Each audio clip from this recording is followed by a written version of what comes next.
السلام علیکم ورحمۃ اللہ. لا حول ولا قوة الا باللہ. حسبنا اللہ ونعم الوکیل.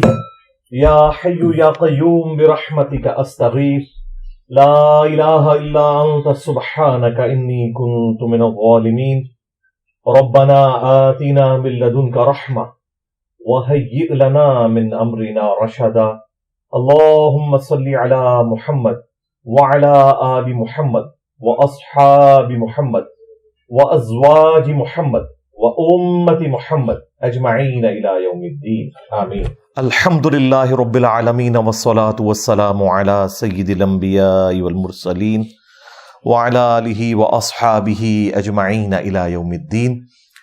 الحمدللہ آج 21 جنوری 2024 کو سنڈے کے دن ہمارا یہ پبلک سیشن نمبر 130 نمبر ہوگا انشاءاللہ تعالی.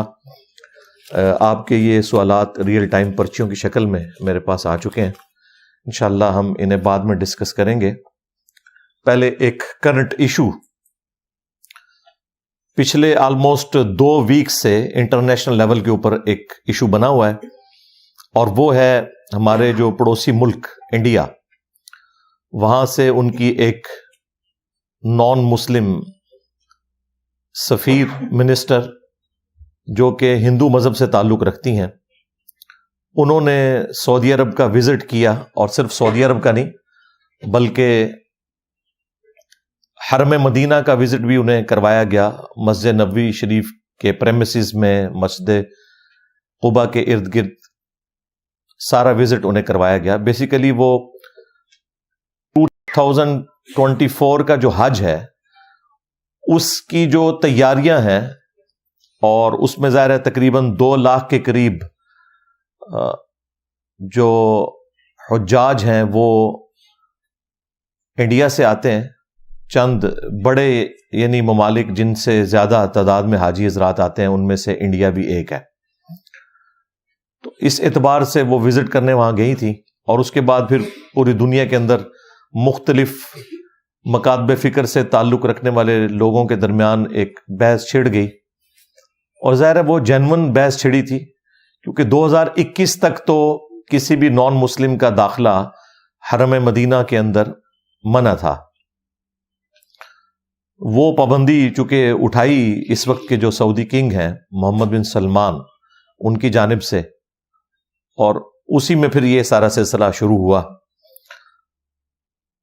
اب اس میں 2 طرف کے لوگ ہیں. ایک طرف وہابی علماء ہیں جو سعودی عرب کے ہر غلط کام کو بھی جسٹیفائی کرتے ہیں، ان کی مجبوری ہے، سعودیہ چونکہ انہیں فائنانس کرتا ہے. اور دوسری طرف حنفی علماء ہیں، بریلوی اور دیوبندی، وہ سعودی عرب کے اچھے کاموں کی بھی تعریف نہیں کرتے، انہیں بھی نیگیٹو بنا کے پیش کرتے ہیں. ایک فرقہ وارانہ جنگ ہے. اہل تشیع کا جہاں تک معاملہ ہے وہ تو اب آلموسٹ اس حوالے سے ٹھنڈا پڑ گیا ہے. جب سے محمد بن سلمان نے ایران کے ساتھ دوستی کا ہاتھ بڑھایا ہے تو اس سے کافی حد تک معاملات ڈائلیوٹ ہو چکے ہیں. ورنہ پہلے ایران والے بھی اس سارے مسئلے میں اور شیعہ مکتب کے لوگ پیش ہوتے تھے. اب اس میں جو صحیح رائے کیا ہے وہ انشاءاللہ تعالی میں آج ڈسکس کروں گا، اور اسی کانٹیکسٹ میں نان مسلمز کے ساتھ جو مختلف ایشوز ہیں ہمارے، یعنی انہیں سلام کرنا، ان کی دعوت قبول کرنا، ان کے ساتھ کھانا پینا، انہیں قرآن پاک گفٹ کرنا، ان کی کتابیں پڑھنا، اس طرح کے جتنے چھوٹے چھوٹے مسائل ہیں آلموسٹ 10 کے قریب میں انشاءاللہ انہیں بھی ڈسکس کروں گا. لیکن پہلے میں یہ ٹاپک ڈسکس کر لوں جو حرم مدینہ کے حوالے سے ہے. حنفی حضرات کے لیے تو ویسے ہی یہ لمحہ فکری ہے، اس حوالے سے انہیں کوئی حق نہیں پہنچتا کہ وہ سعودی حکومت کے اوپر حرم مدینہ کے حوالے سے کوئی بات کریں. اس کی وجہ یہ ہے کہ یہ اس امام کے ماننے والے ہیں، یعنی امام ابو حنیفہ رحمہ اللہ تعالی المتوفی 150 ہجری 150 ہجری میں ان کی وفات ہوئی. آج چل رہا ہے 1445 ہجری.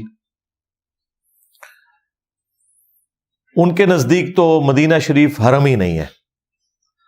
اب باطل تعویلات کرتے ہیں بعض حنفی علماء، وہ کہتے ہیں نہیں، امام حنیفہ وہ والا حرم نہیں مانتے مدینے کو جو مکے والا حرم ہے، ویسے وہ حرم مانتے ہیں، اور اس طرح کے باطل تعویلات کرتے ہیں. حالانکہ کلیئر کٹ ان کے جو آپ سمجھ لیں امام حنیفہ کے بعد چند بڑے علماء میں سے ایک بڑے عالم اور بزرگ محدث ملا علی قاری المتوفا 1014 ہجری، آلموسٹ 8 سے 400 سال پہلے ان کی ڈیتھ ہوئی.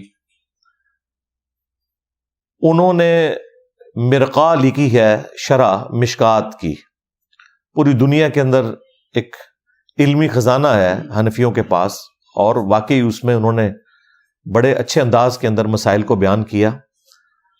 چونکہ مشکات شریف میں احادیث ہیں اور احادیث اکثر فقہ حنفی کے مسائل کے خلاف ہے، تو اس کو کاؤنٹر کرنے کے لیے ایک شرح کی ضرورت تھی، اور بڑے اچھے انداز میں انہوں نے اپنا مقدمہ پیش کیا ہے ملا علی قاری نے.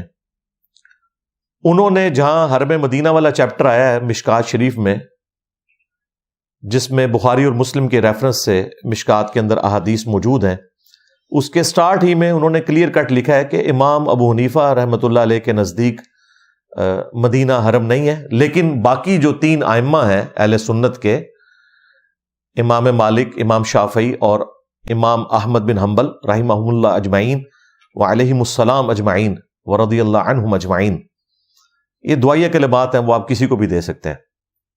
ان کے نزدیک مدینہ شریف بھی حرم مکہ کی طرح حرم ہے. البتہ آج کے جو حنفی ہیں انہوں نے اپنی عوام کو یہ بات نہیں بتائی ہوئی کہ ان کے امام صاحب سے اتنا بڑا بلنڈر ہوا، جان بوجھ کے نہیں، ہم سمجھتے ہیں اگنورنس میں ہی ہوا ہوگا، ان تک احادیث نہیں پہنچی ہوں گی. بلنڈر کہتے ہیں ایک فاش غلطی کو، بہت بڑی غلطی جو اوپن نظر آ رہی ہو. یہ کوئی اس طریقے سے کوئی بے حیائی پر مبنی لفظ نہیں ہے، کیونکہ اکثر لوگوں کو انگریزی بھی نہیں آتی نا، تو وہ پھر اس طرح کے الفاظ کے اوپر گرفت کرنا شروع کر دیتے ہیں. بلنڈر میں اس لیے کہہ رہا ہوں کہ متواتر احادیث موجود ہیں مدینہ شریف کے حرم ہونے کے اوپر. جو اہل سنت کی مین سٹریم کی بڑی 2 کتابیں ہیں، صحیحین یعنی صحیح بخاری اور صحیح مسلم، اس میں 50 سے زیادہ احادیث ہیں مدینہ شریف کے حرم ہونے کے اوپر. خود مولا علی علیہ السلام نے حدیث روایت کی ہے، سیدنا علی نے اپنی تلوار کی نیام میں سے ایک صحیفہ نکالا اور انہوں نے بتایا کہ یہ نبی علیہ السلام کی لکھوائی ہوئی وصیتیں ہیں. ان میں سے ایک وصیت یہ بھی تھی کہ مدینہ حرم ہے، جس نے مدینے میں بدعت کو جاری کیا اس پہ اللہ کی لعنت، اللہ کے فرشتوں کی لعنت، تمام لعنت کرنے والوں کی لعنت، اور قیامت کے دن اللہ تعالیٰ ایسے شخص کا نہ کوئی فرض قبول کرے گا اور نہ کوئی نفل قبول کرے گا جس نے مدینے میں کسی بدعت کو جاری کیا یا کسی بدعتی کو پناہ دی. اس کے علاوہ بھی بخاری اور مسلم میں حدیث موجود ہے، نبی صلی اللہ علیہ وآلہ وسلم نے اللہ کے حضور عرض کی، اے اللہ، تیرے خلیل ابراہیم علیہ السلام نے مکہ شریف کو حرم ڈکلیئر کیا تھا، اور میں ان 2 پتھریلے پہاڑوں کے درمیان جو جگہ ہے مدینہ شریف، اسے حرم ڈکلیئر کرتا ہوں. پھر بخاری مسلم میں نبی علیہ السلام کی دعائیں ہیں مدینہ شریف کے لیے، اے اللہ، مدینے کی محبت ہمارے دلوں میں مکے کی طرح کر دے، بلکہ اس سے بھی زیادہ کر دے. اے اللہ، جو برکتیں تو نے مکے میں دی ہیں اس سے دگنی، ڈبل مدینے میں عطا فرما. اے اللہ، مدینے کے مد میں برکت عطا فرما، مدینے کے سا میں برکت عطا فرما. بیسیکلی یہ میئرمنٹ کے انسٹرومنٹس تھے، جس طرح ہمارے یہ کلو گرامز اور لیٹرز استعمال ہوتے ہیں، اس طرح اس زمانے میں جو میئرمنٹ کے پیمانے تھے وہ کہلاتے تھے مد اور سا. یعنی مدینہ شریف کے مد اور سا میں اے اللہ برکت نازل فرما. تو اس طرح کی کافی ساری چیزیں مدینہ شریف کے حوالے سے، اس کے حرم ہونے کے حوالے سے، اس کی اہمیت کے حوالے سے موجود ہیں. اور پھر وہ حدیث جو بخاری اور مسلم دونوں میں موجود ہے نبی صلی اللہ علیہ وآلہ وسلم نے فرمایا کہ 3 مساجد کے سوا کسی اور جگہ کے لیے ایکسٹرا آرڈنری ثواب کی نیت سے سفر نہیں کرنا. یعنی مسجد کے پوائنٹ آف ویو سے بات ہو رہی ہے.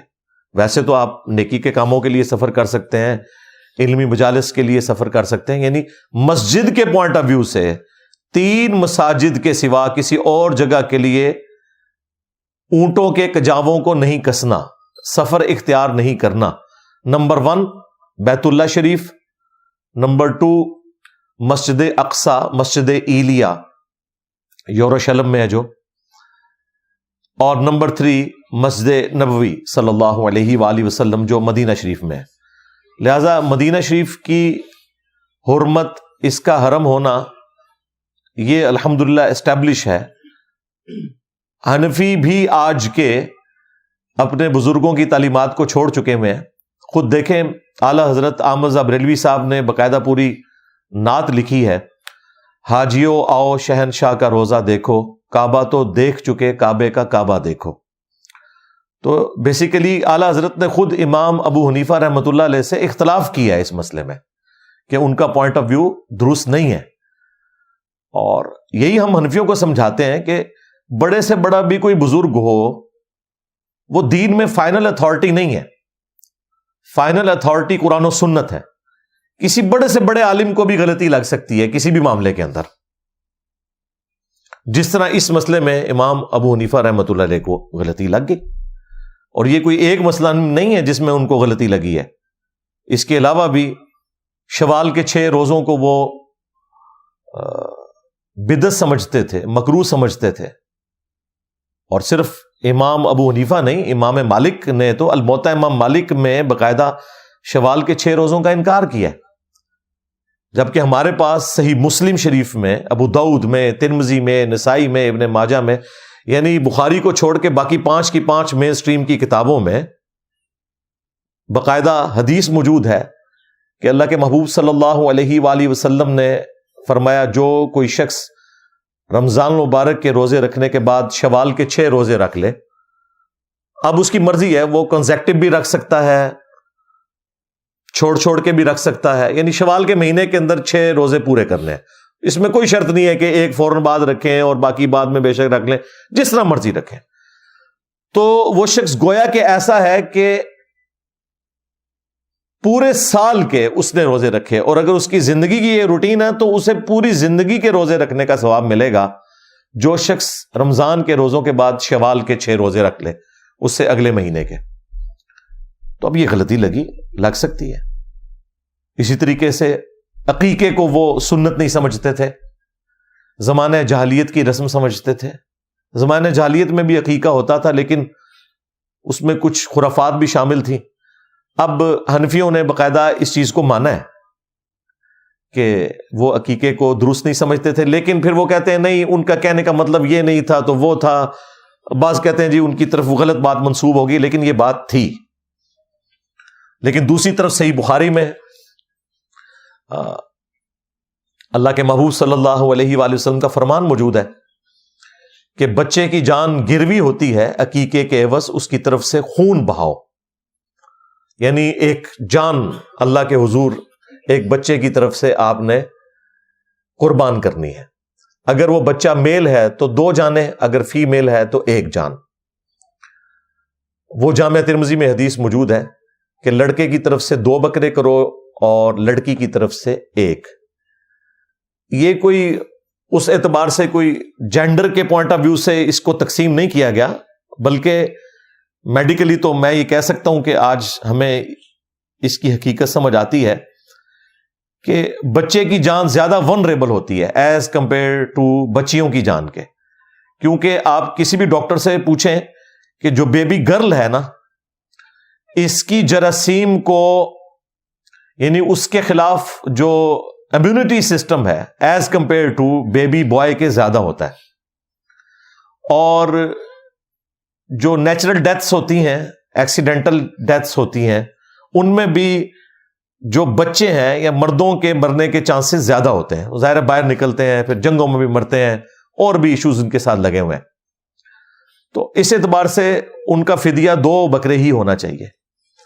اور جامع ترمذی میں یہ بھی موجود ہے کہ وہ بکرے بھی ہو سکتے ہیں، بکریاں بھی ہو سکتی ہیں، یعنی 2 جانیں دینی ہیں۔ اور ایک اور حدیث ہے جامع ترمذی کے اندر، اس میں نبی علیہ السلام نے فرمایا کہ بچے کی طرف سے اور بچی کی طرف سے 7ویں دن عقیقہ کرنا ہے، یعنی جس دن بچہ پیدا ہوا ہے نا، اگلے ویک وہی دن جب دوبارہ آئے گا نا، اس سے 1 دن پہلے آپ نے عقیقہ کرنا ہے۔ اگر جمعے کو بچہ پیدا ہوا ہے تو جمعرات کو عقیقہ ہوگا، کیونکہ جمعہ 8 دن ہوتا ہے نا، ہاں، تو جمعرات 7 دن ہوگا۔ اور اگر بچہ مغرب کے بعد پیدا ہوا ہے جمعے والے دن، تو وہ پھر جمعے کو نہیں پیدا ہوا، شرعی اعتبار سے وہ ہفتے کو پیدا ہوا ہے، کیونکہ مغرب کے بعد اگلا دن شروع ہو جاتا ہے۔ اسی لیے آپ قیام اللیل تراویح جو ہے رمضان کی وہ پہلے کرتے ہیں، اگلے دن روزہ رکھتے ہیں، کیونکہ مغرب کے بعد رمضان شروع ہو جاتا ہے۔ تو پھر اگر مغرب کے بعد جمعے والے دن بچہ پیدا ہوا ہے تو پھر چونکہ وہ ہفتے کو پیدا ہوا ہے، اس لیے پھر اس کا عقیقہ جمعے والے دن ہوگا۔ تو فرمایا 7ویں دن عقیقہ کرنا ہے اور اس کا نام بھی ڈکلیئر کرنا ہے، اور اس سے گندگی ریموو کرنی ہے، اس کے بال مونڈنے ہیں اور باقی یہ جو جسم وغیرہ دھونا، یہ سارے معاملات 7ویں دن کرنے ہیں۔ تو الحمدللہ یہ آج حنفی بھی کرتے ہیں، سارے کرتے ہیں۔ یہ میں نے ضمناً عرض کر دیا کیونکہ ان لوگوں نے اپنے بزرگوں کو، اماموں کو پیغمبروں کا درجہ دیا ہوا ہے، تو یہ بڑی سخت زیادتی ہے کہ ہم حرم مدینہ کو ڈسکس کریں اور حنفیوں کو چھوڑ دیں۔ ایسا تو نہیں ہوگا۔ ہاں، ہمیں جہاں جہاں موقع ملے گا آپ کا ذہن کھولنے کے لیے ہم کوئی نہ کوئی بات آپ کے سامنے رکھیں گے، تاکہ آپ کو پتہ چلے کہ کس لیول کی گمراہی پبلک کے اندر پھیل چکی ہے۔ تو یہ 2021 کے اندر آ کے محمد بن سلمان نے یہ پابندی ختم کی، اور اس میں کوئی ایسا معاملہ نہیں تھا کہ اسے اتنا بڑا ہنگامہ کھڑا کیا جاتا، لیکن چونکہ ایک اتنے عرصے سے خود سعودی حکومت نے پابندی لگائی ہوئی تھی، تو ہنگامہ کھڑا ہونا اس اعتبار سے تو جسٹیفائی تھا کہ بھئی آپ نے اپنی پابندی جو ہے وہ خود توڑ دی ہے۔ تو سعودی حکومت کوئی کام کرے تو اس کا یہ مطلب نہیں ہے کہ وہ قرآن و سنت کے مطابق ہی ہو رہا ہے، ورنہ ان سے پوچھ لیں، ان کے اوپر جو کلہاڑا چلایا ہے سعودی حکومت نے، اس وقت تو یہ بڑے ناراض ہوئے، اور وہ تھا جب 4 مسلح اٹھا لیے حرم مکہ سے۔ سلطنت عثمانیہ نے 400 سال تک، 1517 سے لے کے 1917 تک حرم کعبہ میں 4 مسلح ڈالے ہوئے تھے، حنفی، شافعی، مالکی، حنبلی، 4 امتیوں کے نام کے اوپر پوری امت کو ڈیوائیڈ کیا ہوا تھا۔ اس میں اماموں کا قصور نہیں ہے۔ آج اگر جیزس کرائسٹ کے ساتھ لوگوں نے غلط عقائد منسوب کیے ہیں تو عیسیٰ ابن مریم کا کوئی قصور نہیں ہے، لیکن ہم غلط عقیدوں کو تو غلط کہیں گے نا۔ یہ سعودی حکومت نے آ کے آلموسٹ 1926 میں یہ 4 مسلح اٹھائے اور امام کعبہ کو مقام ابراہیم کے اوپر کھڑا کیا سنت کے مطابق، وَاتَّخِذُوا مِن مَقَامِ إِبْرَاهِيمَ مُصَلَّى، اور ابراہیم کے کھڑے ہونے کی جگہ کو نماز کا مقام بنا لو۔ لیکن جو بلڈنگز تھیں وہ توڑنے کی ہمت نہیں ہوئی۔ بلڈنگز انہوں نے 1955 میں آ کے توڑی ہیں، اس لیے ہمارے پاس کلرڈ اس کی تصویریں موجود ہیں۔ وہ 4 جو انہوں نے فرقہ وارانہ کام کیے تھے، پیرلل میں 4 نمازیں ہوتی تھی، یعنی فجر کی 4 نمازیں ہو رہی ہیں، ظہر کی 4 ہو رہی ہیں، چلیں اس میں تو ٹائم آگے پیچھے کر لیتے تھے، مغرب تو ساروں نے کٹھی پڑھنی ہوتی تھی۔ تو پیچھے نماز پڑھنے والوں کو سمجھ نہیں آتی تھی کہ اب ہمارے امام نے رکوع کیا ہے یا کسی دوسرے امام نے کیا ہے، تماشا لگا کے رکھا ہوا تھا انہوں نے۔ پھر اللہ تعالیٰ نے ان کی یہ بدعت ختم کی، اور اب قیامت تک کے لیے یہ الحمدللہ بدعت ختم ہو گئی، کیونکہ حنفیوں کی بھی اللہ تعالیٰ نے کمر توڑ دی ہے، ان میں بھی 2 فرقے بن گئے ہیں، حنفی بریلوی اور حنفی دیوبندی۔ لہذا اب تو 4 مسلحوں والا معاملہ ہی نہیں رہا، اب حنفیوں کے ہی 2 مسلح ہو گئے۔ خیر اب تو یہ سارا معاملہ انشاءاللہ تعالیٰ اللہ کے حکم سے ایڈریس ہو گیا۔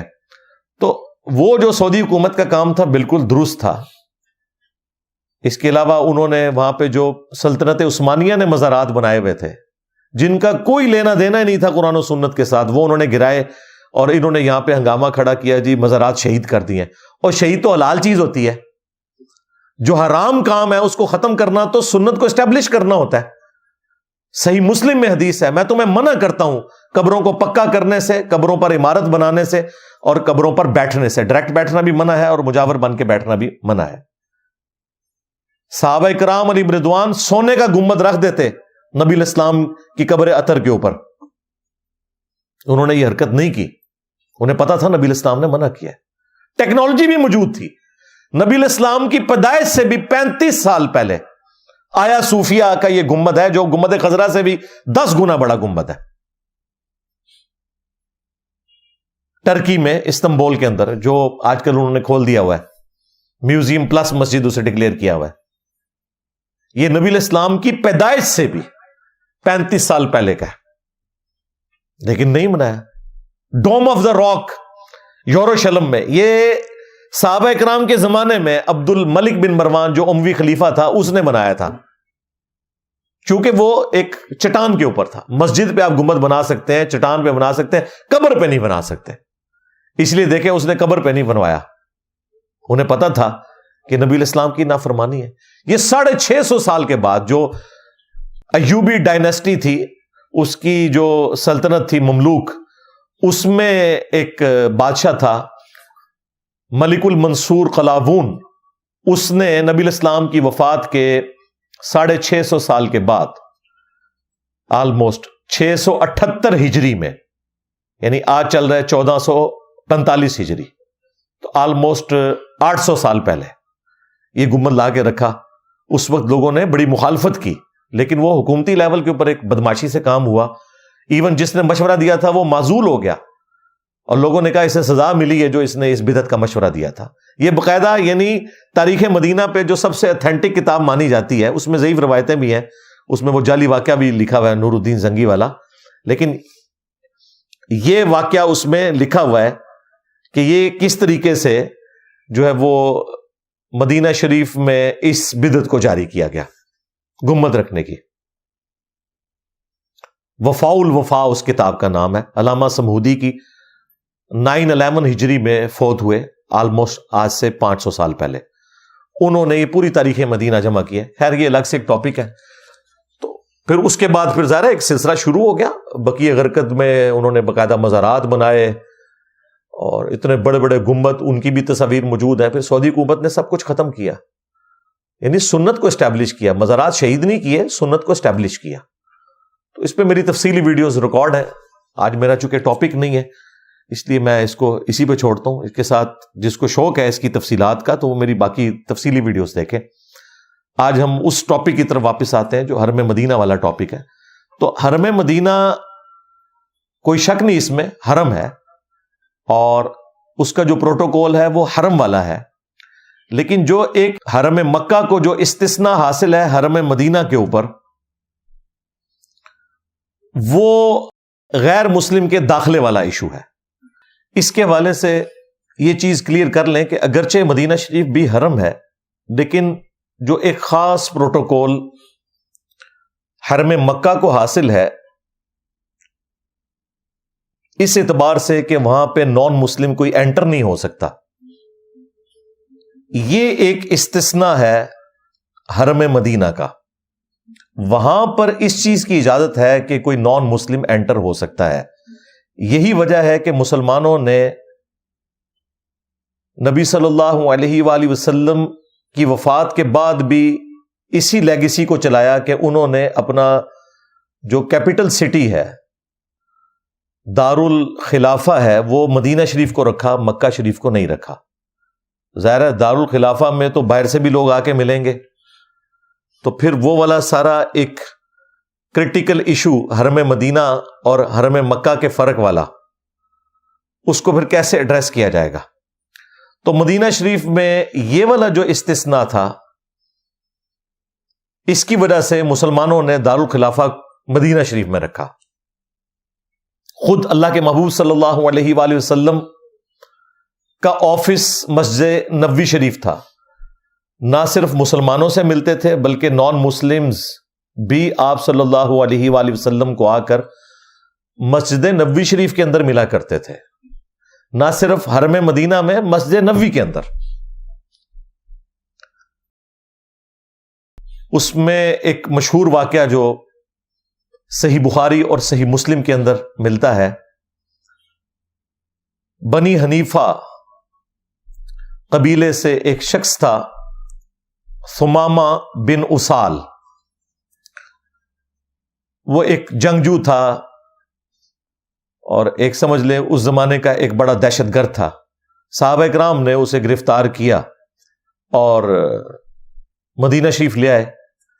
اللہ کے محبوب صلی اللہ علیہ وآلہ وسلم نے فرمایا کہ اسے مسجد نبوی کے اندر ایک پلر تھا، ستون، اس کے ساتھ باندھ دو.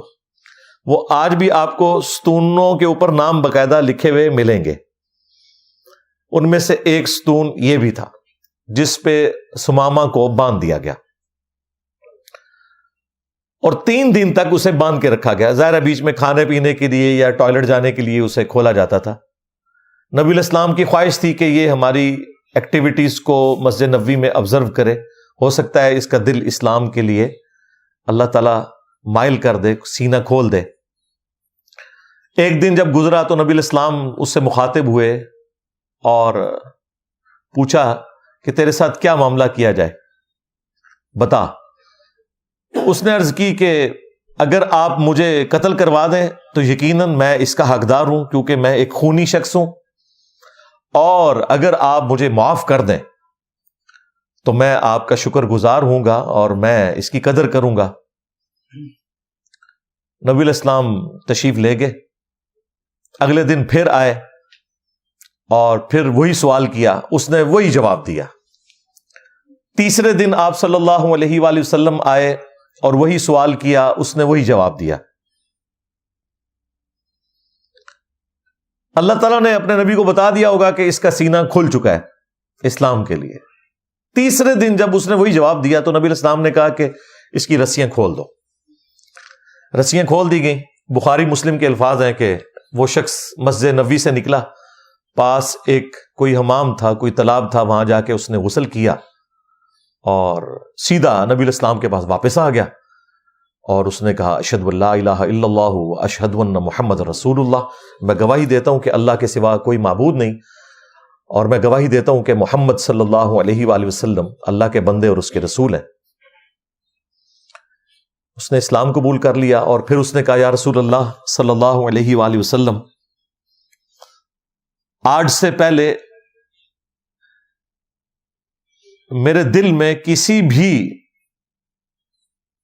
چہرے کے لیے اتنی نفرت نہیں تھی جتنی آپ کے چہرہ مبارک کے لیے تھی، لیکن آج اس روئے ارض پہ آپ کے چہرے سے بڑھ کر مجھے کوئی اور چہرہ محبوب نہیں ہے. آج سے پہلے مجھے آپ کے دین سے بڑھ کر کوئی مردود شے نہیں تھی، لیکن آج کے دن مجھے اس دین سے بڑھ کر کوئی محبوب دین نہیں ہے. آج سے پہلے آپ کے شہر مدینہ سے بڑھ کر مجھے کسی شہر سے نفرت نہیں تھی، لیکن آج کے دن کے بعد اللہ تعالیٰ نے جو میرا سینہ کھولا، مدینہ شریف سے بڑھ کر مجھے کوئی اور شہر نہیں ہے. پھر اس نے کہا یا رسول اللہ آپ مجھے اجازت دیں، میں تو آلریڈی عمرے کے لیے جا رہا تھا، آپ کے ساتھیوں نے مجھے گرفتار کر لیا. ظاہر ہے عرب کے لوگ اپنی وہ جو ٹوٹی پھوٹی شریعت تھی اس میں سب کچھ کیا کرتے تھے. اور اس نے کہا یا رسول اللہ اب آندہ کے بعد جو یہ مکے کے لوگ ہیں یہ بھول جائیں کہ ہمارے علاقے سے ان کے لیے کوئی اناج جائے گی، اور جب آپ مجھے حکم دیں گے میں ان کی اناج روک لوں گا. خیر نبی الاسلام نے اس کو کوئی رسپانس نہیں کیا اس بات کو. وہ پھر گیا، وہاں پہ بھی مشہور ہو گیا کہ یہ بے دین ہو گیا. اس نے کلیئر کٹ کہا کہ میں نے اسلام قبول کر لیا. ابھی فتح مکہ نہیں ہوئی تھی، یہ اس سے پہلے کی بات ہے. پھر خیر وہ اپنے علاقے میں گیا، اس نے غلہ وغیرہ بھی روک دیا، ان کا تجارت کا جو سلسلہ تھا. پھر مشرکین عرب نے نبی الاسلام کو ریکویسٹ کی، پھر آپ علیہ السلام نے اس کی طرف ایک قاصد روانہ کیا کہ یہ کام نہ کرو. یعنی دعوت کے لیے ظاہر ہے یہ چیز ہرڈل ہے، اور نبی الاسلام کے اخلاق بھی اعلیٰ درجے کے تھے. تو آپ نے کہا کہ یہ جو تجارتی معاملات ہیں وہ اسی طریقے سے مشرکین عرب کے ساتھ تم جاری رکھو. یہ حدیث واضح ثبوت ہے کہ نبی الاسلام نے نہ صرف کافر کو حرم مدینہ میں جانے کی اجازت دی، بلکہ مسجد نبوی کے اندر بھی اسے باندھا گیا. لہذا جو پاکی ناپاکی کے جو مسائل ہیں یہ مسلمانوں سے متعلقہ ہیں، نان مسلم کے اوپر ہماری شریعت اپلائی نہیں ہوتی. اس کے علاوہ صحیح بخاری اور صحیح مسلم میں جو نجران کے کرسچنز پادریوں کے ساتھ جو مباہلہ والا معاملہ ہوا تھا، جو نبی الاسلام کی خدمت میں حاضر ہوئے، وہ بھی حرم مدینہ کے اندر ہی آئے تھے. خیر انہیں اندازہ ہو گیا کہ اگر نبی الاسلام نے ہمارے لیے لعنت کی بد دعا کر دی تو پھر یہ ہماری اولاد تک ٹرانسفر ہوگی. اسلام تو انہوں نے نہیں قبول کیا لیکن مباہلے کے لیے تیار نہیں ہوئے، اور کہا یا رسول اللہ جو آپ کہیں گے نا ہم وہ مانیں گے. یعنی اگر آپ نے کوئی جزیہ وغیرہ لینا ہے یا اس طرح کا معاملہ، ہم آپ کے ساتھ مباہلے کے لیے تیار نہیں ہوں گے. حالانکہ آئے اسی کام کے لیے تھے وہاں سے، یعنی ایک علماء کا وفد آیا تھا مناظرہ کرنے کے لیے. تو پھر انہوں نے کہا کہ آپ ہماری طرف کوئی اپنا ایک خاص جو بندہ ہے وہ بھیجیں جو آپ کی طرف سے سفیر ہو. تو نبی الاسلام نے کہا کہ میں عنقریب تمہاری طرف ایک امین شخص کو بھیجوں گا. اور پھر نبی صلی اللہ علیہ وآلہ وسلم نے ابو عبیدہ ابن جرح کو بھیجا، اور یہیں سے آپ کا لقب ہوا امین الامت. بہت بڑا آپ کو اللہ تعالیٰ نے یہ مرتبہ دیا کہ نبی الاسلام کی مبارک زبان سے امین الامت کا لقب ملا. بخاری میں تو اتنا ہی حصہ ہے، مسلم شریف میں تو باقاعدہ موجود ہے کہ جب حضرت معاویہ رضی اللہ تعالیٰ عنہ نے سعد ابن ابی وقاص کو اس بات کے اوپر مجبور کیا کہ وہ حضرت علی کے اوپر سب و شتم کریں، تو انہوں نے صاف انکار کر دیا. اور باقاعدہ وہابیوں کے امام ابن تیمیہ نے مانا ہے منہاج السنہ کے اندر کہ یہ سب و شتم کا ہی حکم دے رہے تھے امیر شام. تو سعد ابن ابی وقاص نے کہا کہ میں کبھی بھی علی ابن ابی طالب کے لیے کوئی برا کلمہ نہیں نکالوں گا، کبھی انہیں سب نہیں کروں گا. یہ کہتے ہیں جی سب سے مراد تنقید ہے، تو میں نے مسلم شریف سے ہی ثابت کیا ہے کہ تنقید نہیں، باقاعدہ الفاظ موجود ہیں. بنو امیہ کے دور میں ممبروں سے کہلوایا جاتا تھا لعن اللہ ابا تراب، ابو تراب کے اوپر لعنت، نعوذ باللہ. 6229 نمبر حدیث ہے. غدیر خم قرآن اور اہل البیت والی جو حدیث ہے اس سے اگلی حدیث ہے یہ.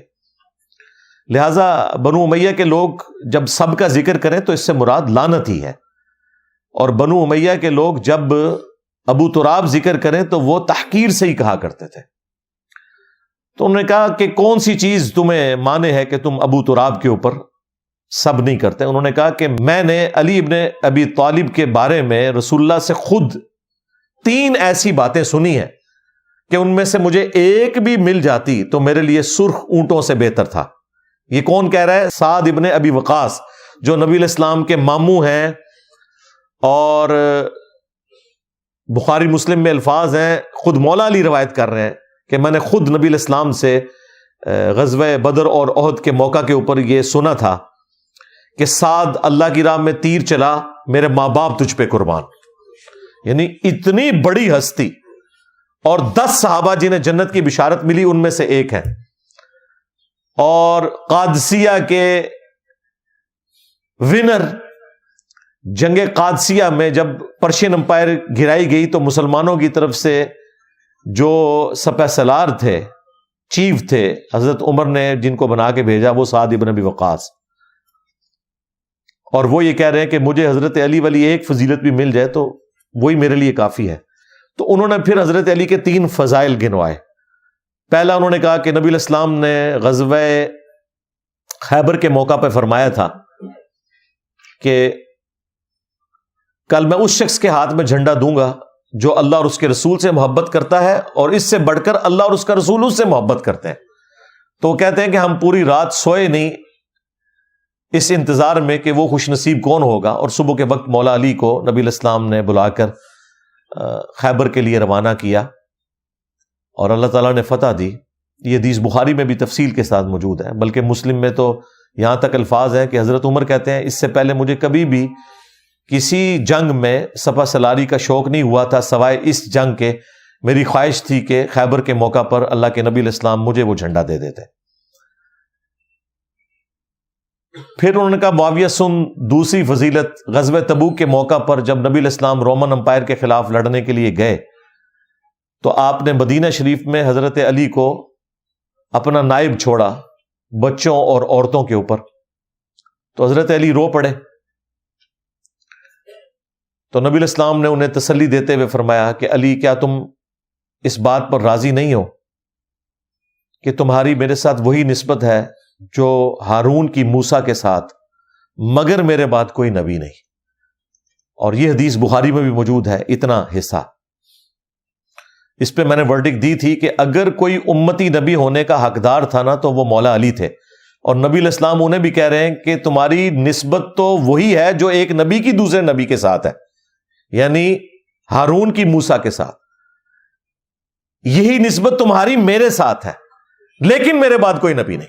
تو اگر مولا علی نبی نہیں ہے نا تو غلام احمد قادیانی دجال تشیعی کوئی نہیں. ہاں سیدھی سی بات ہے.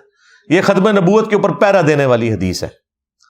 اور معاویہ تیسری فضیلت سن، جب نجران کے کرسچنز کا وفد نبی علیہ السلام کے پاس مدینہ شریف آیا تو اللہ تعالیٰ کی طرف سے یہ اعلان کیا گیا قل تعالوا ندعو ابناءنا وابناءکم ونساءنا ونساءکم. اے نبی ان سے کہو کہ آ جاؤ، تم بھی اپنے بیٹوں کو لے آؤ، ہم بھی اپنے بیٹوں کو لے آتے ہیں، تم بھی اپنی عورتوں کو لے آؤ، ہم بھی اپنی عورتوں کو لے آتے ہیں، تم خود آ جاؤ، ہم بھی خود آ جاتے ہیں. اور پھر اوپن میدان میں اللہ کے حضور گڑ گڑا کر دعا کرتے ہیں کہ جھوٹوں پر اللہ کی لعنت. یعنی مباہلے کی آفر کی گئی. تو مسلم شریف کے الفاظ ہیں، سعد ابن ابی وقاص کہتے ہیں کہ اللہ کے محبوب صلی اللہ علیہ وآلہ وسلم اپنے ساتھ سیدنا علی، حسن، حسین اور فاطمہ علیہ السلام اجمعین کو لے کر آئے اور کہا اللہم ہؤلاء اہل بیتی، اے اللہ یہ میرے اہل البیت ہیں. حالانکہ نبی علیہ السلام کی 9 بیویاں موجود تھیں اس وقت، کسی بیوی کو اپنے ساتھ نہیں لے کے گئے.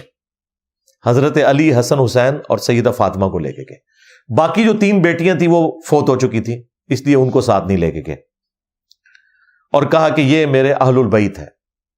نبی علیہ السلام کی بیویاں بھی اہل البیت ہیں آنری طور پر، کیونکہ وہ نبی علیہ السلام کے عقد میں ہے. لیکن یہ جو اہل البیت ہیں یہ نبی علیہ السلام کے خون اور دودھ کے رشتے کے اعتبار سے اہل البیت ہیں. یہ اصل اہل البیت ہیں. لوگ کہتے ہیں اصل وہ ہیں، نہیں، اصل نہیں وہ. ہاں یہ ذہن میں رکھیے گا. مسلم شریف میں زید ابن ارکم کی جو غدیر خون کی حدیث ہے قرآن اور اہل البیت والی، اس میں زید ابن ارکم کے الفاظ ہیں کہ بیوی کس طرح اہل البیت ہو سکتی ہے.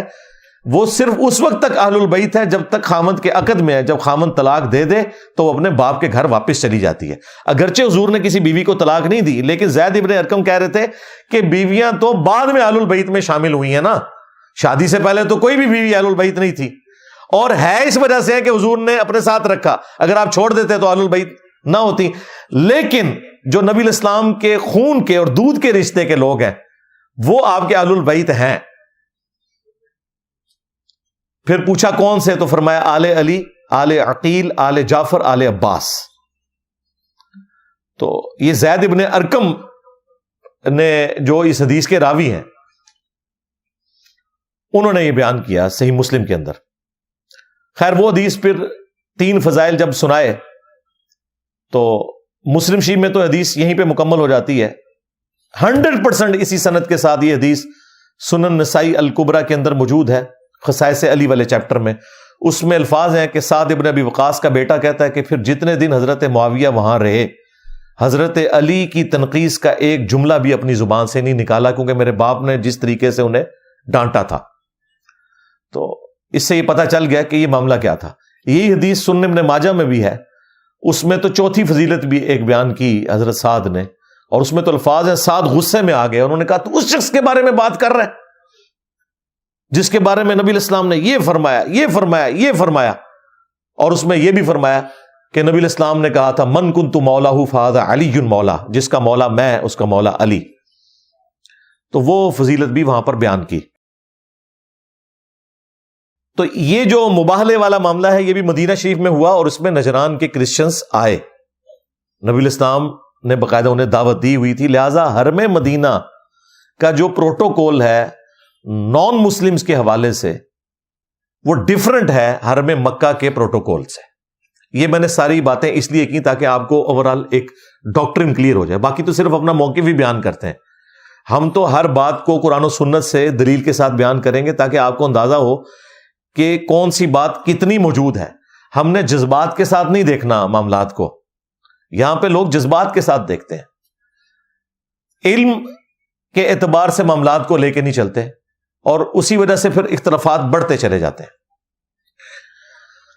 اب آ جائیں حرم مکہ کی طرف، جو میں نے کہا کہ اس کا ایک اسپیشل پروٹوکول ہے، اور وہ سورہ التوبہ کے اندر آیت نمبر 28 کے اندر اللہ تعالیٰ نے فرمایا ہے، اعوذ باللہ من الشیطان الرجیم، بسم اللہ الرحمن الرحیم، یا ایہا الذین آمنوا، اے وہ لوگ جو کہ ایمان لے کر آئے ہو، انما المشرکون نجس، جو مشرک ہیں یہ تو سوائے اس کے کچھ نہیں کہ پلید ہیں، ناپاک ہیں۔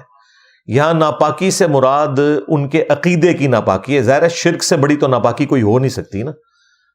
ایون اپنی کتابیں جو ہیں ہندوؤں کی، اس میں بھی لکھا ہوا ہے کہ اللہ تعالیٰ کے ساتھ شرک نہیں کیا جا سکتا، یہ سب سے بڑا گناہ ہے، اس کے اوپر سب کا اتفاق ہے۔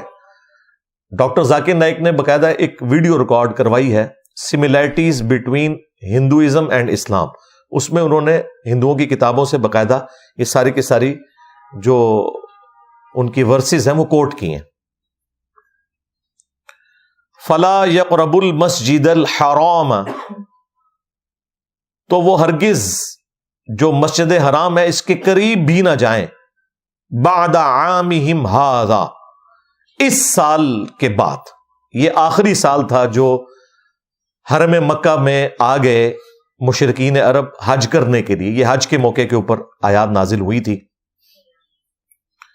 جس میں واضح حکم آیا کہ اس سال کے بعد اب وہ نہیں آ سکتے حرم مکہ کے اندر۔ وَإِنْ خِفْتُمْ، اور اگر تمہیں اس حوالے سے کوئی خوف ہے نا کہ کوئی تمہارا کوئی معیشت کا نقصان ہو جائے گا، کوئی تجارت کا نقصان ہو جائے گا، اس کی ٹینشن تم نے نہیں لینی۔ فَسَوْفَ يُغْنِيكُمُ اللَّهُ مِنْ فَضْلِهِ، ان قریب اللہ تعالیٰ اپنے فضل سے تمہیں غنی کر دے گا۔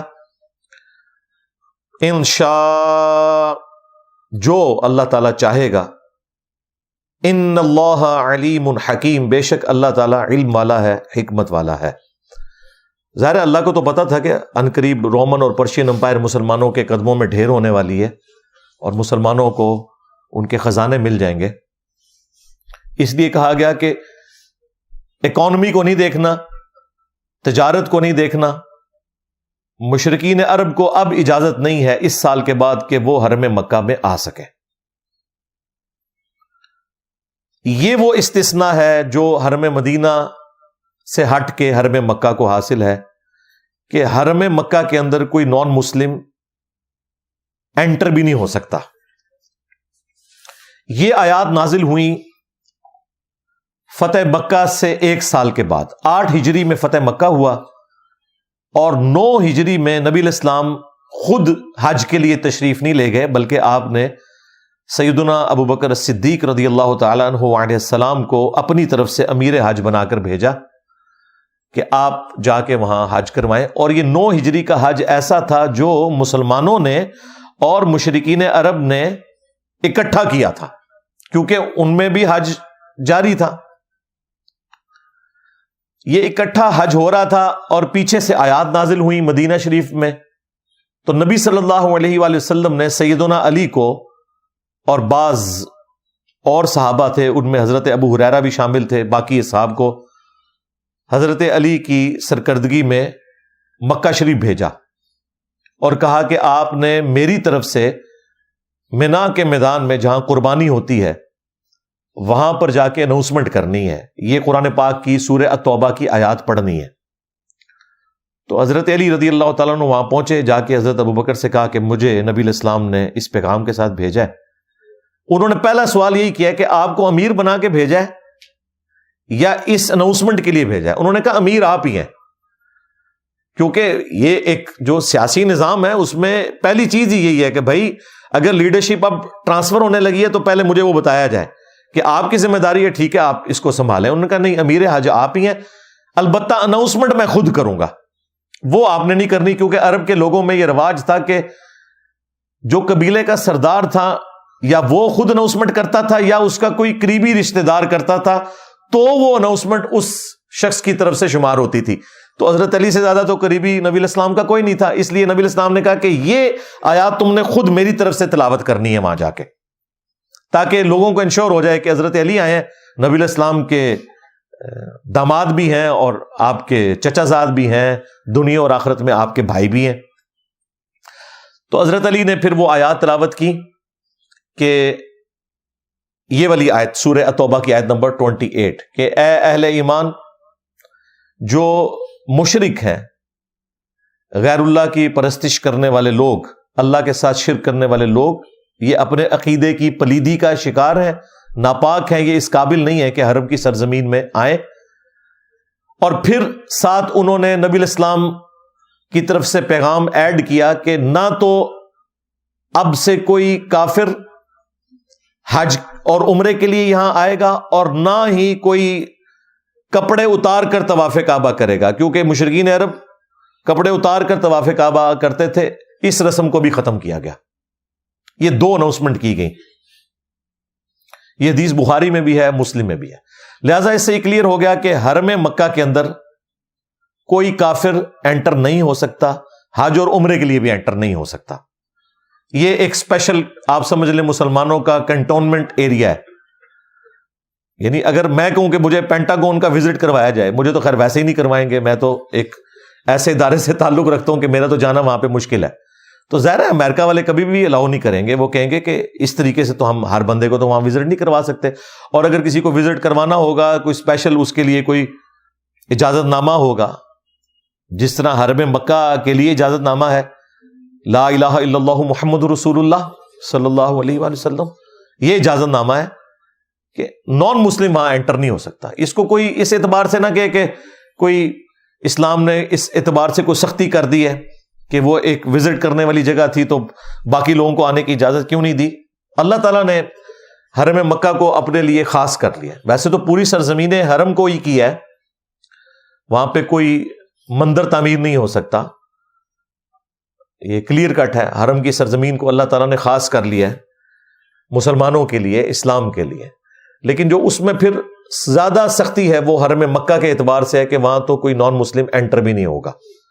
یہ واضح آیت مبارکہ موجود ہے اور اس کانٹیکسٹ میں بخاری اور مسلم کی حدیث بھی۔ اب اسی سورہ التوبہ کے اندر یہ بھی آیا سٹارٹ میں، جو اکثر نان مسلمز کی طرف سے ایک اعتراض بھی کیا جاتا ہے۔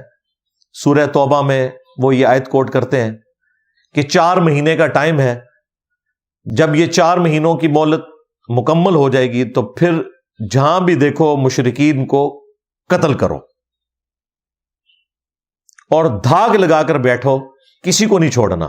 اب یہ آؤٹ آف کانٹیکسٹ وہ آیت نکالتے ہیں، وہ کہتے ہیں جی قرآن میں لکھا ہوا ہے کہ کوئی بھی کافر نظر آئے نا آپ نے اس کو قتل کر دینا ہے، حالانکہ یہ سورہ توبہ کی جو آیات ہیں یہ اسپیسیفکلی مشرکین عرب کے لیے، یہ اللہ کی طرف سے ایک عذاب کا کوڑا تھا ان کے لیے، عذاب استیصال، جو اللہ کی سنت ہے، یہ ہمیشہ سے اللہ کی سنت ہے کہ جب کبھی بھی پیغمبروں کا انکار ہوتا ہے تو at the end of the day اللہ تعالیٰ اہل ایمان کو بچا لیتا ہے اور پیغمبر کے مخالفین کو تباہ و برباد کر دیتا ہے۔ موسیٰ علیہ السلام کے مقابلے کے اوپر فرعونی ڈبوئے گئے سمندر میں، نوح علیہ السلام کے مقابلے کے اوپر ان کے جو باغی لوگ تھے وہ طوفان کے اندر غرق کر دیے گئے، قوم شعیب کو بھی تباہ و برباد کر دیا گیا، قوم صالح کو، قوم سمود کو جو حضرت صالح علیہ السلام کی قوم تھی، اسی طریقے سے ہود علیہ السلام کی قوم کو۔ تو یہ اللہ تعالیٰ کی طرف سے عذاب استیصال آتا تھا at the end of the day, جب پیغمبر حجت تمام کر دیتے تھے۔ نبی علیہ السلام کے کیس میں جب حجت تمام ہوئی تو یہاں بھی عذاب تو آنا تھا، لیکن اس دفعہ اللہ تعالیٰ نے اس عذاب کا طریقہ بدل دیا۔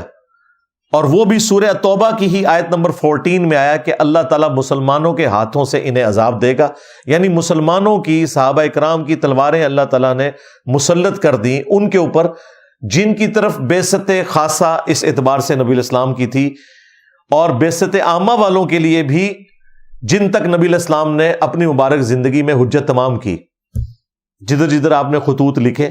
اسی لیے آپ دیکھیں پھر صحابہ اکرام نے رومنز اور پرشینز سے وہ جنگیں کی ہیں، اور وہ جنگیں اس لیے کی تاکہ ان بدماشوں کو اکھاڑا جائے. انڈیا سے ہی بہت بڑے عالم دین وحید الدین خان صاحب، جنہیں ہندو بھی بہت پسند کرتے ہیں، مودی صاحب نے انہیں ایوارڈ بھی دیا تھا، انہوں نے ایک کتاب لکھی ہے اسلام دور جدید کا خالق. اس میں انہوں نے یہی بتایا کہ اسلام نے یہ جو جنگیں کی ہیں یہ ڈیٹرنس پھیلانے کے لیے نہیں تھی، بلکہ صدیوں سے وہ امپائرز جو بدماشی کے ساتھ اپنی رعایا کا استحصال کرتی تھی، رومنز اور پرشینز، ان کو اکھاڑنے کے لیے تلوار اٹھانی پڑی. ظاہر ہے ان کو اکھاڑنے کے لیے طارق جمیل صاحب یا غامدی صاحب کے لیکچرز تو نہیں چاہیے، ایٹ لیسٹ میرا سٹائل چاہیے، ہاں، یا تلوار چاہیے. تو یہ سب کچھ اس لیے کرنا پڑا، یہ جہاد کے پیچھے حکمت تھی. تو مشرکین عرب کے اوپر چونکہ 23 سال کی دعوت تھی، اس کے بعد یہ کہا گیا کہ یا تو اسلام قبول کرو ادروائز تمہیں قتل کیا جائے گا، صرف اس علاقے کے لوگوں کے لیے، یا جزیرہ نما عرب چھوڑ کے چلے جاؤ. یہ آپشن بھی رکھی گئی. یہ نہیں ہے کہ تلوار کے زور کے اوپر اسلام قبول کرنا، ٹھیک ہے پھر حرم کی سرزمین چھوڑ دو گے، یہاں نہیں تم رہ سکتے. یہ بھی بہت بڑی آفر تھی، لیکن اللہ کا شکر ہے کہ میجورٹی نے اسلام قبول کر لیا ہے. اس کی ایگزیکیوشن کی باری آئی ہی نہیں ہے، لوگوں نے اسلام قبول کر لیا. تو یہ وہ آیت مبارکہ ہے جسے آؤٹ آف کانٹیکسٹ پیش کیا جاتا ہے. تو ہم پھر بتاتے ہیں کہ اس کا کانٹیکسٹ یہ تھا، ایک پیس ٹریٹی توڑنے کے اوپر یہ سارے کا سارا معاملہ ہوا تھا، صلح حدیبیہ کا، اور پھر اس سے آگے معاملات چلے تھے. اگر وہ ٹریٹی مکمل وہ کرتے تو مسلمانوں نے کبھی بھی ایسے معاملات نہیں کرنے تھے. قرآن کی تعلیمات تو بالکل واضح ہیں، لا اکراہ فی الدین قد تبین الرشد من الغی. دین قبول کرنے کے معاملے میں کسی پہ کوئی جبر نہیں. یہ سورۃ البقرہ کی آیت نمبر 256 ہے، آیت الکرسی سے اگلی آیت. اللہ تعالیٰ نے رشد و ہدایت کو گمراہی سے الگ کر کے بیان کر دیا ہے. انا ہدیناہ السبیل اما شاکرا و اما کفورا. ہم نے ہدایت کا راستہ واضح کر دیا ہے، چاہو تو شکر گزاری کی روش اختیار کرو اور چاہو تو نہ شکری کی روش اختیار کرو. تلوار کے زور کے اوپر آپ کسی کو مسلمان نہیں کر سکتے. آپ کا کام صرف دعوت دینا ہے، دیٹس آل. کوئی قبول کرتا ہے کرے، کوئی نہیں کرتا نہ کرے، اس کی مرضی. پھر یہ ہے کہ مسلم ریاست کے اندر نان مسلم رہ سکتے ہیں، لیکن ٹیکس پے کر کے. وہ مسلمانوں سے بھی ٹیکس لیا جاتا ہے، آپ اسے زکوٰۃ کہہ لیں، ان سے جزیہ لیا جاتا ہے، لیکن اس کے اگینسٹ پھر مسلمانوں نے ان کی جان مال کی حفاظت کرنی ہے. اور وہاں پہ اتنا سخت معاملہ ہے، صحیح بخاری میں حدیث ہے کہ جو کوئی نان مسلم کسی مسلم کنٹری میں ٹیکس دے کر رہ رہا تھا اور اسے کسی نے قتل کر دیا، خواہ وہ قتل کرنے والا مسلمان تھا، ایسا شخص جنت کی خوشبو بھی نہیں پائے گا.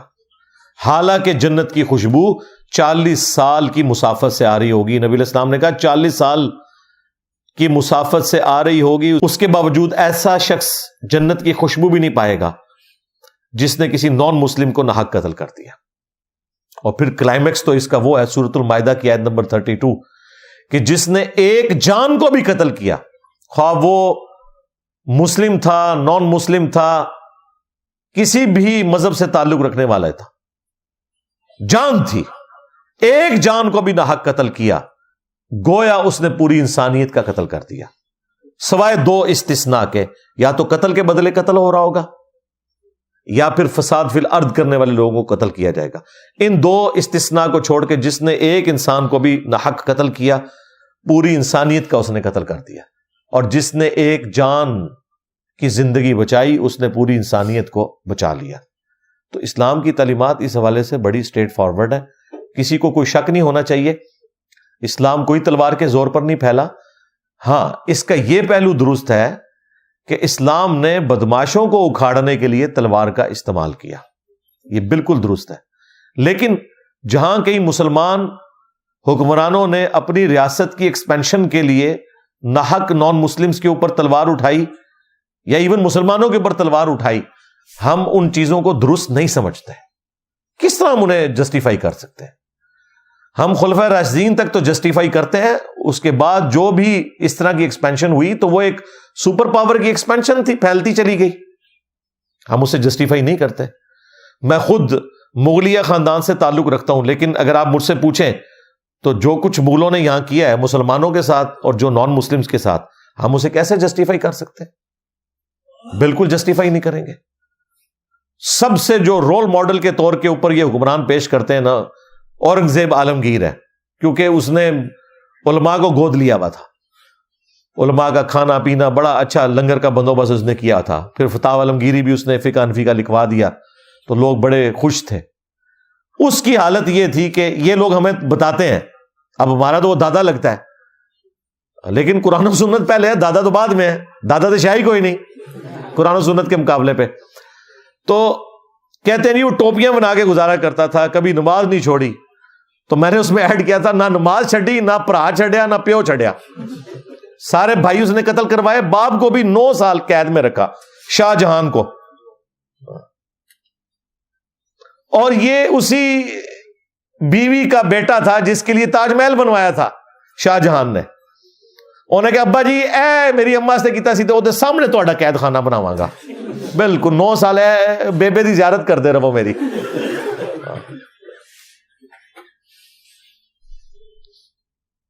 جنہوں نے مسلمانوں کے ساتھ اپنے خونی رشتوں کے ساتھ یہ کیا ہے، قطع رحمی کی ہے، انہوں نے نان مسلم کے ساتھ کیا کچھ نہیں کیا ہوگا. تو ہم بالکل جسٹیفائی نہیں کرتے. بالکل کسی کے دماغ میں یہ بات نہ آئے کہ ہم اس طرح کی غلط چیز کو جسٹیفائی کریں گے، ناٹ ایٹ آل، کبھی بھی نہیں کریں گے. اچھا میرے بھائیو، اب اینڈ پہ میں مختصراً وہ 10 بڑے بڑے ایشوز جو نان مسلمز کے ساتھ ریلیٹڈ ہیں وہ میں بیان کر دیتا ہوں. ایک بڑا ایشو تو ہم ڈسکس کر چکے ہیں جو آج کا مین ٹاپک تھا، لیکن اس کے علاوہ 10 بڑے بڑے ایشوز ایسے ہیں جو اکثر نان مسلمز بھی مسلمانوں سے سوال پوچھتے ہیں، بلکہ مسلمان بھی اپنے علماء سے پوچھ رہے ہوتے ہیں کہ اس کا شرعی حکم بیان کریں. وہ جو 10 بڑے بڑے ایشوز ہیں میں انہیں ایک ایک کر کے بیان کر دیتا ہوں مختصراً، تاکہ ایک ہی جگہ کے اوپر یہ ساری ریکارڈنگ آ جائے. مستقبل میں کبھی آپ کو نان مسلمز کے حوالے سے کوئی بھی اس اعتبار سے پرابلم آئے تو یہ ایک ویڈیو شیئر کر دیں تو وہ انشاءاللہ تعالی کافی ہو جائے گی انشاءاللہ. ایشو نمبر 1، کیا غیر مسلم کے ساتھ کھانا پینا جائز ہے؟ بالکل کسی بھی نان مسلم کے ساتھ کھانا پینا جائز ہے، بشرطے کہ وہ حلال کھانا ہو، حرام کھانا نہ ہو. اور جب میں نان مسلم بول رہا ہوں تو اس میں صرف اہل کتاب شامل نہیں ہے، جیوز اور کرسچنز، بلکہ اس میں ہندو بھی شامل ہیں، مجوسی بھی شامل ہیں، سکھ بھی شامل ہیں، بدھسٹ بھی شامل ہیں، ایتھیسٹ بھی شامل ہیں، قادیانی بھی شامل ہیں. سب کے سب نان مسلم کے ساتھ آپ کھانا پینا کر سکتے ہیں، اس کی اسلام میں کوئی ممانعت نہیں ہے. اور اس کے اوپر اجماع ہے، اتفاق ہے. اور اس کو سپورٹنگ وہ آیت بھی ہے سورۃ المائدہ کی جس میں اللہ تعالیٰ نے اس سے بھی ایک سٹیپ آگے بیان کیا ہے، اور وہ ہے کہ آج کے دن تمہارے لیے اہل کتاب کا کھانا حلال کر دیا گیا ہے. اہل کتاب کا ذبیحہ بھی جو اللہ کے نام کا ہوگا نا وہ حلال ہے. اگر کوئی جیوز اور کرسچنز میں سے اللہ کا نام لے کر ذبح کرے تو اس کا ذبیحہ مسلمان کے لیے حلال ہے. لیکن یہ والا جو معاملہ ہے یہ صرف جیوز اور کرسچنز والا ہے. اگر کوئی ہندو، سکھ یا بدھسٹ اللہ کا نام لے کر ذبیحہ کرے گا اس کا کھانا مسلمان کے لیے حلال نہیں ہوگا. یہ اللہ تعالیٰ نے ایک فرق کیا ہے بت پرست مشرک اور اہل کتاب مشرک کے درمیان. یا آپ جنرل کر لیں کہ اہل کتاب مشرک اور نان اہل کتاب مشرکین میں اللہ تعالیٰ نے فرق کیا ہے. اگرچہ اہل کتاب بھی مشرک ہیں، ظاہر ہے جیزس کرائسٹ کو اللہ کا بیٹا کہہ رہے ہیں، شرک ہے، لیکن اللہ تعالیٰ نے انہیں بینیفٹ دیا ہے کہ یہ آسمانی مذہب کے ماننے والے ہیں، اس وجہ سے ان کا ذبیحہ حلال ہے. تو یہ اللہ تعالیٰ نے فرق کیا ہے تاکہ میں آپ کو بعد میں یہ بتا سکوں کہ اگر جیوز اور کرسچنز کا ذبیحہ حلال ہے تو بریلوی دیوبندی اہل حدیث شیعہ کا ذبیحہ بھی حلال ہے. ہاں، کیونکہ ہمارے جو اعلیٰ حضرت صاحب ہیں نا احمد رضا بریلوی، وہ کہتے ہیں کہ خواہ دیوبندی ہوں، اہل حدیث ہوں، شیعہ ہوں اور قادیانی کافروں کو بھی ساتھ ذکر کیا، یہ 1,00,000 دفعہ بھی اگر اللہ کا نام لیں تو ذبیحہ مردار ہی رہے گا. البتہ یہود و نصارہ کا ذبیحہ حلال ہے. ہاں، یعنی اعلیٰ حضرت کے نزدیک یہود و نصارہ جو ہے نا وہ دیوبند اہل حدیث اور شیعہ سے بہتر ہے. یہ احکام شریعت میں لکھا ہے، یہ ملفوظات شریف نہیں ہے ان کے، یہ انہوں نے جو فتوے دیے ہیں نا خود، یہ وہ ہیں. اور چھاپے کس نے؟ باپا جانی نے، الیاس قادری نے، جن کو ہماری ایجنسیاں ہر سال سب سے پرامن جماعت کہتے ہیں. یعنی جو اس بڑے کی ماننے والی ہیں کہ جو کروڑوں مسلمان اور کروڑوں مسلمانوں کے بڑے لیڈروں کو مرتد اور کافر سمجھتے ہیں. اس سے بڑا فساد فی الارض کیا ہوگا؟ تو اگر یہود و نصارہ کا ذبیحہ حلال ہے تو مسلمانوں کے آپس کے فرقوں کا جو ذبیحہ ہے وہ بھی حلال ہی ہوگا. اور یہاں پہ وہابیوں کے لیے بھی ہے، کیونکہ وہابیوں کے نزدیک جو دیوبندی اور بریلوی ہے وہ کہتے ہیں یہ تقلید کر رہے ہیں اور شرک بھی کر رہے ہیں، تو ان کا ذبیحہ حلال نہیں ہے. تو ان کے لیے بھی عرض ہے کہ بھائی جو جیوز اور کرسچنز تھے وہ بھی شرک کر رہے تھے، لیکن اللہ تعالیٰ نے ان کے ذبیحے کو حلال قرار دیا ہے، انہیں آسمانی مذہب کا پیروکار ہونے کی وجہ سے. اگرچہ وہ رسول اللہ کو پیغمبر نہیں مانتے، بلکہ نعوذ باللہ وہ تو نبی علیہ السلام کو دجال سمجھتے ہیں کہ جھوٹا دعوی نبوت کیا ہے انہوں نے. اچھا، جو ہمارے نبی کو دجال سمجھ رہا ہے اس کا ذبیحہ حلال ہے، اور جو ہمارے نبی پر ایمان لائے ہوئے ہے اس کا ذبیحہ حرام کیسے ہو گیا؟ یہ مجھے ایکویشن آج تک نہیں سمجھ آئی. خواہ بریلوی وہابیوں کے بارے میں کہیں یا وہابی جو ہے وہ بریلوی دیوبندیوں کے یا شیعہ کے بارے میں کہیں، یہ آپ خود ہی اندازہ لگا لیں کہ اس کی کوئی اصل موجود نہیں ہے. ایشو نمبر 2 وہ ہے لین دین کا معاملہ. کیا آپ نان مسلم کے ساتھ لین دین کر سکتے ہیں؟ تو بالکل کر سکتے ہیں. نان مسلم خواہ وہ جیوز ہوں، کرسچنز ہوں، ہندو ہوں، قادیانی ہوں، کوئی بھی ہوں، ان کے ساتھ آپ لین دین کر سکتے ہیں. نبی علیہ السلام نے لین دین کا معاملہ کیا ہے. بخاری اور مسلم دونوں میں حدیث موجود ہے. نبی علیہ السلام کی جب وفات ہوئی تو آپ کی زرہ گروی رکھی ہوئی تھی ایک یہودی کے پاس اناج کے عوض. یعنی نبی علیہ السلام نے اپنی مبارک زرہ گروی رکھ کے اس سے اناج لی ہوئی تھی، اور وہ آپ علیہ السلام کی وفات کے بعد وہ قرض اتارا گیا.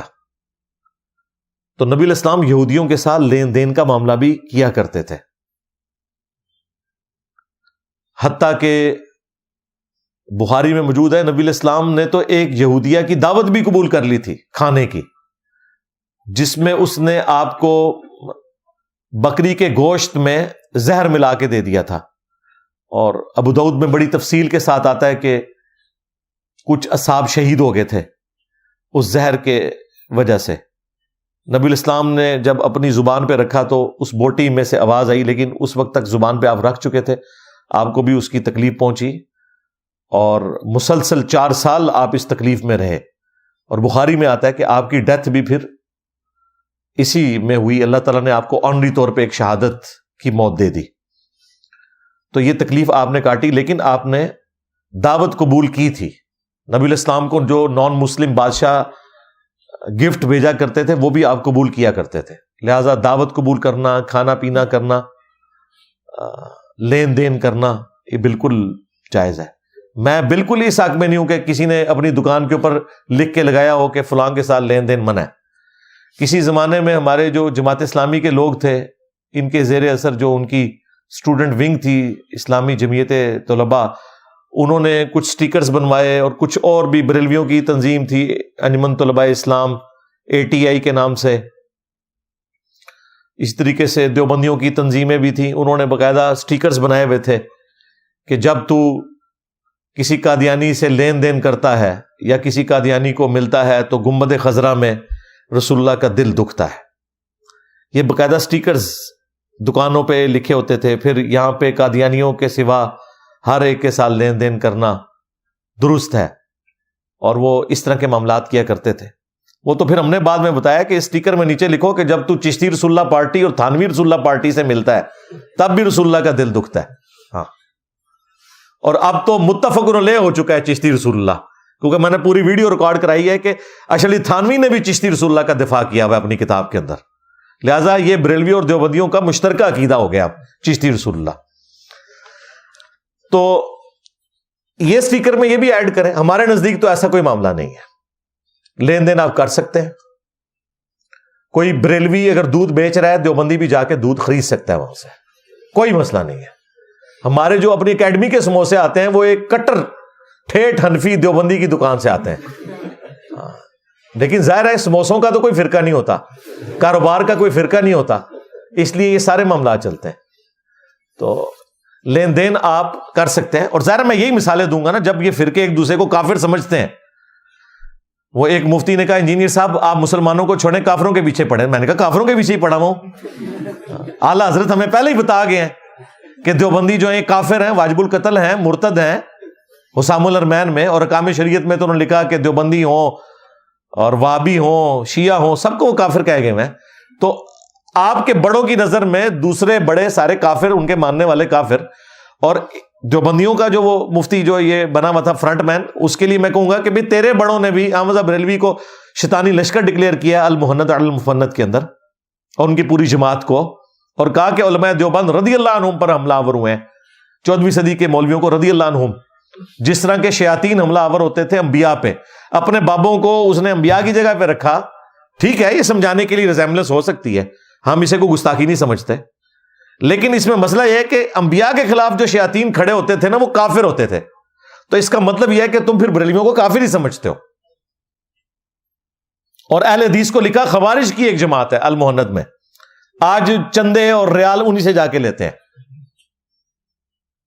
تو ہم الحمدللہ کافروں کے خلاف ہی کام کر رہے ہیں جو مسلمانوں میں گھسے ہوئے کافر ہیں.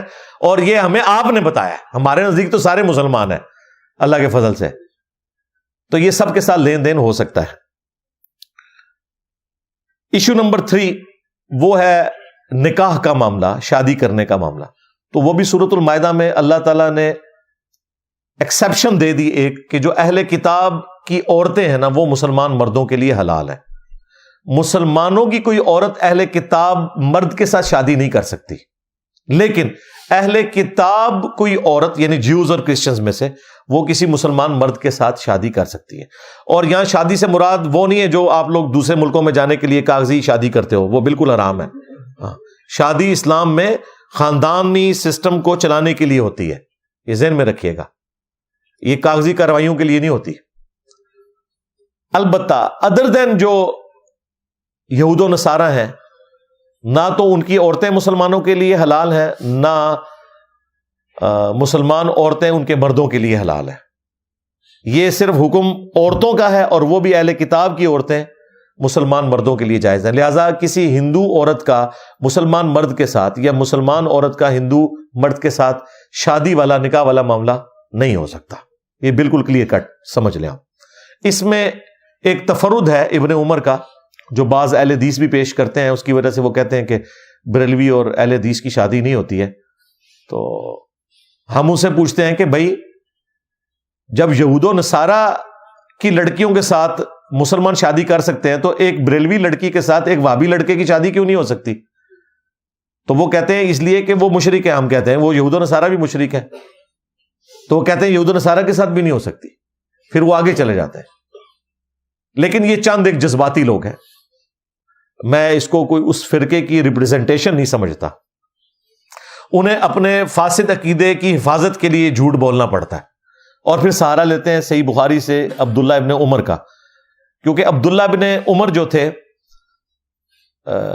وہ جو سورۃ البقرہ کی آیت نمبر 221 ہے نا، جس میں اللہ تعالیٰ نے فرمایا ہے کہ کوئی مسلمان کسی مشرکہ عورت کے ساتھ شادی نہ کرے یہاں تک کہ وہ ایمان لے آئے.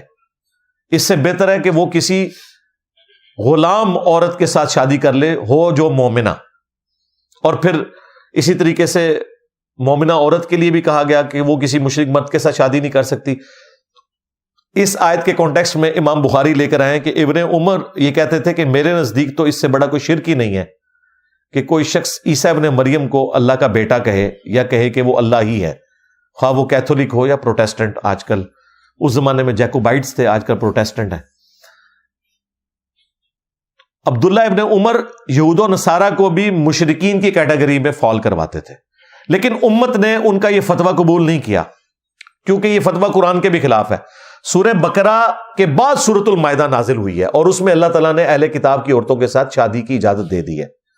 اگر اس کی کوئی یہ تعویل کرے کہ صرف ان اہل کتاب عورتوں کے ساتھ شادی کی اجازت ہے جو شرک نہ کرتی ہوں تو یہ بالکل غلط ہے. قرآن تو ایڈریس ہی یہود و نصارہ کو اس اعتبار سے کر رہا ہے کہ وہ شرک کرتے تھے. قرآن نے یہ فرق نہیں کیا اور 100% وہ شرک ہی کرتے تھے. چاند ایک کچھ دانے بچے تھے تو مسلمان ہو گئے تھے، وہ شرک ہی کرتے تھے. قرآن خود ان کا شرک بیان کر رہا ہے، اس کے باوجود اجازت دے رہا ہے. قرآن ہی بتا رہا ہے لقد کفر الذین قالوا ان اللہ هو المسیح ابن مریم، اور لقد کفر الذین قالوا ان اللہ ثالث ثلاثہ. وہ بھی کافر ہیں جو کہہ رہے ہیں کہ اللہ ہی عیسیٰ ابن مریم ہے، اور وہ بھی کافر ہیں جو ٹرینٹی کا عقیدہ رکھتے ہیں کہ خدا تین میں سے ایک ہے. اس کے باوجود اللہ تعالیٰ کہہ رہا ہے کہ انہیں آسمانی مذہب ہونے کا بینیفٹ دو اور ان کی عورتوں کے ساتھ شادی کر سکتے ہو، لیکن یہ صرف اہل کتاب کے لیے خاص ہے اور کسی کے لیے نہیں ہے. یہ مسئلہ بالکل کلیئر کر لیں. لہذا اس میں کور ہو گیا کہ سنی شیعہ کی بھی شادی آپس میں ہو سکتی ہے. ہاں بالکل. ایشو نمبر 4، وہ کہتے ہیں کہ جی کیا ہم اپنے آفیسز میں دوستیاں ہوتی ہیں، اور بعض اوقات کوئی فیکٹری آنرز کہتے ہیں کہ جی مسلمان جو ہیں وہ تو 2-2 گھنٹے کی نمازیں پڑھتے رہتے ہیں، ہم نے نان مسلم اپنے امپلائی رکھنے ہیں تاکہ کم از کم یہ امتحان سے تو نہ ہم گزریں. واقعی ویسے تو انہوں نے گھر آ کے نماز نہیں پڑھنی ہوتی، زور کی نماز 2 گھنٹے کی پڑھتے ہیں ڈیوٹی کے اوپر. یہ پرابلم تو ہے. تو وہ اکثر پوچھ رہے ہوتے ہیں اس حوالے سے کہ آفس میں نان مسلم کے ساتھ دوستی رکھ سکتے ہیں؟ بھائی رکھ سکتے ہیں، کھانا پینا بھی کر سکتے ہیں، سب کچھ کر سکتے ہیں. نہیں جی قرآن پاک میں آیا ہے کہ یہود و نصارہ تمہارے دوست نہیں ہو سکتے. بھائی قرآن پاک میں اگر یہ آیا ہے تو اللہ تعالیٰ نے قرآن پاک میں یہ بھی کہا ہے کہ جو قریبی محبت میں تم نصارہ کو باقی سب سے بہتر پاؤ گے.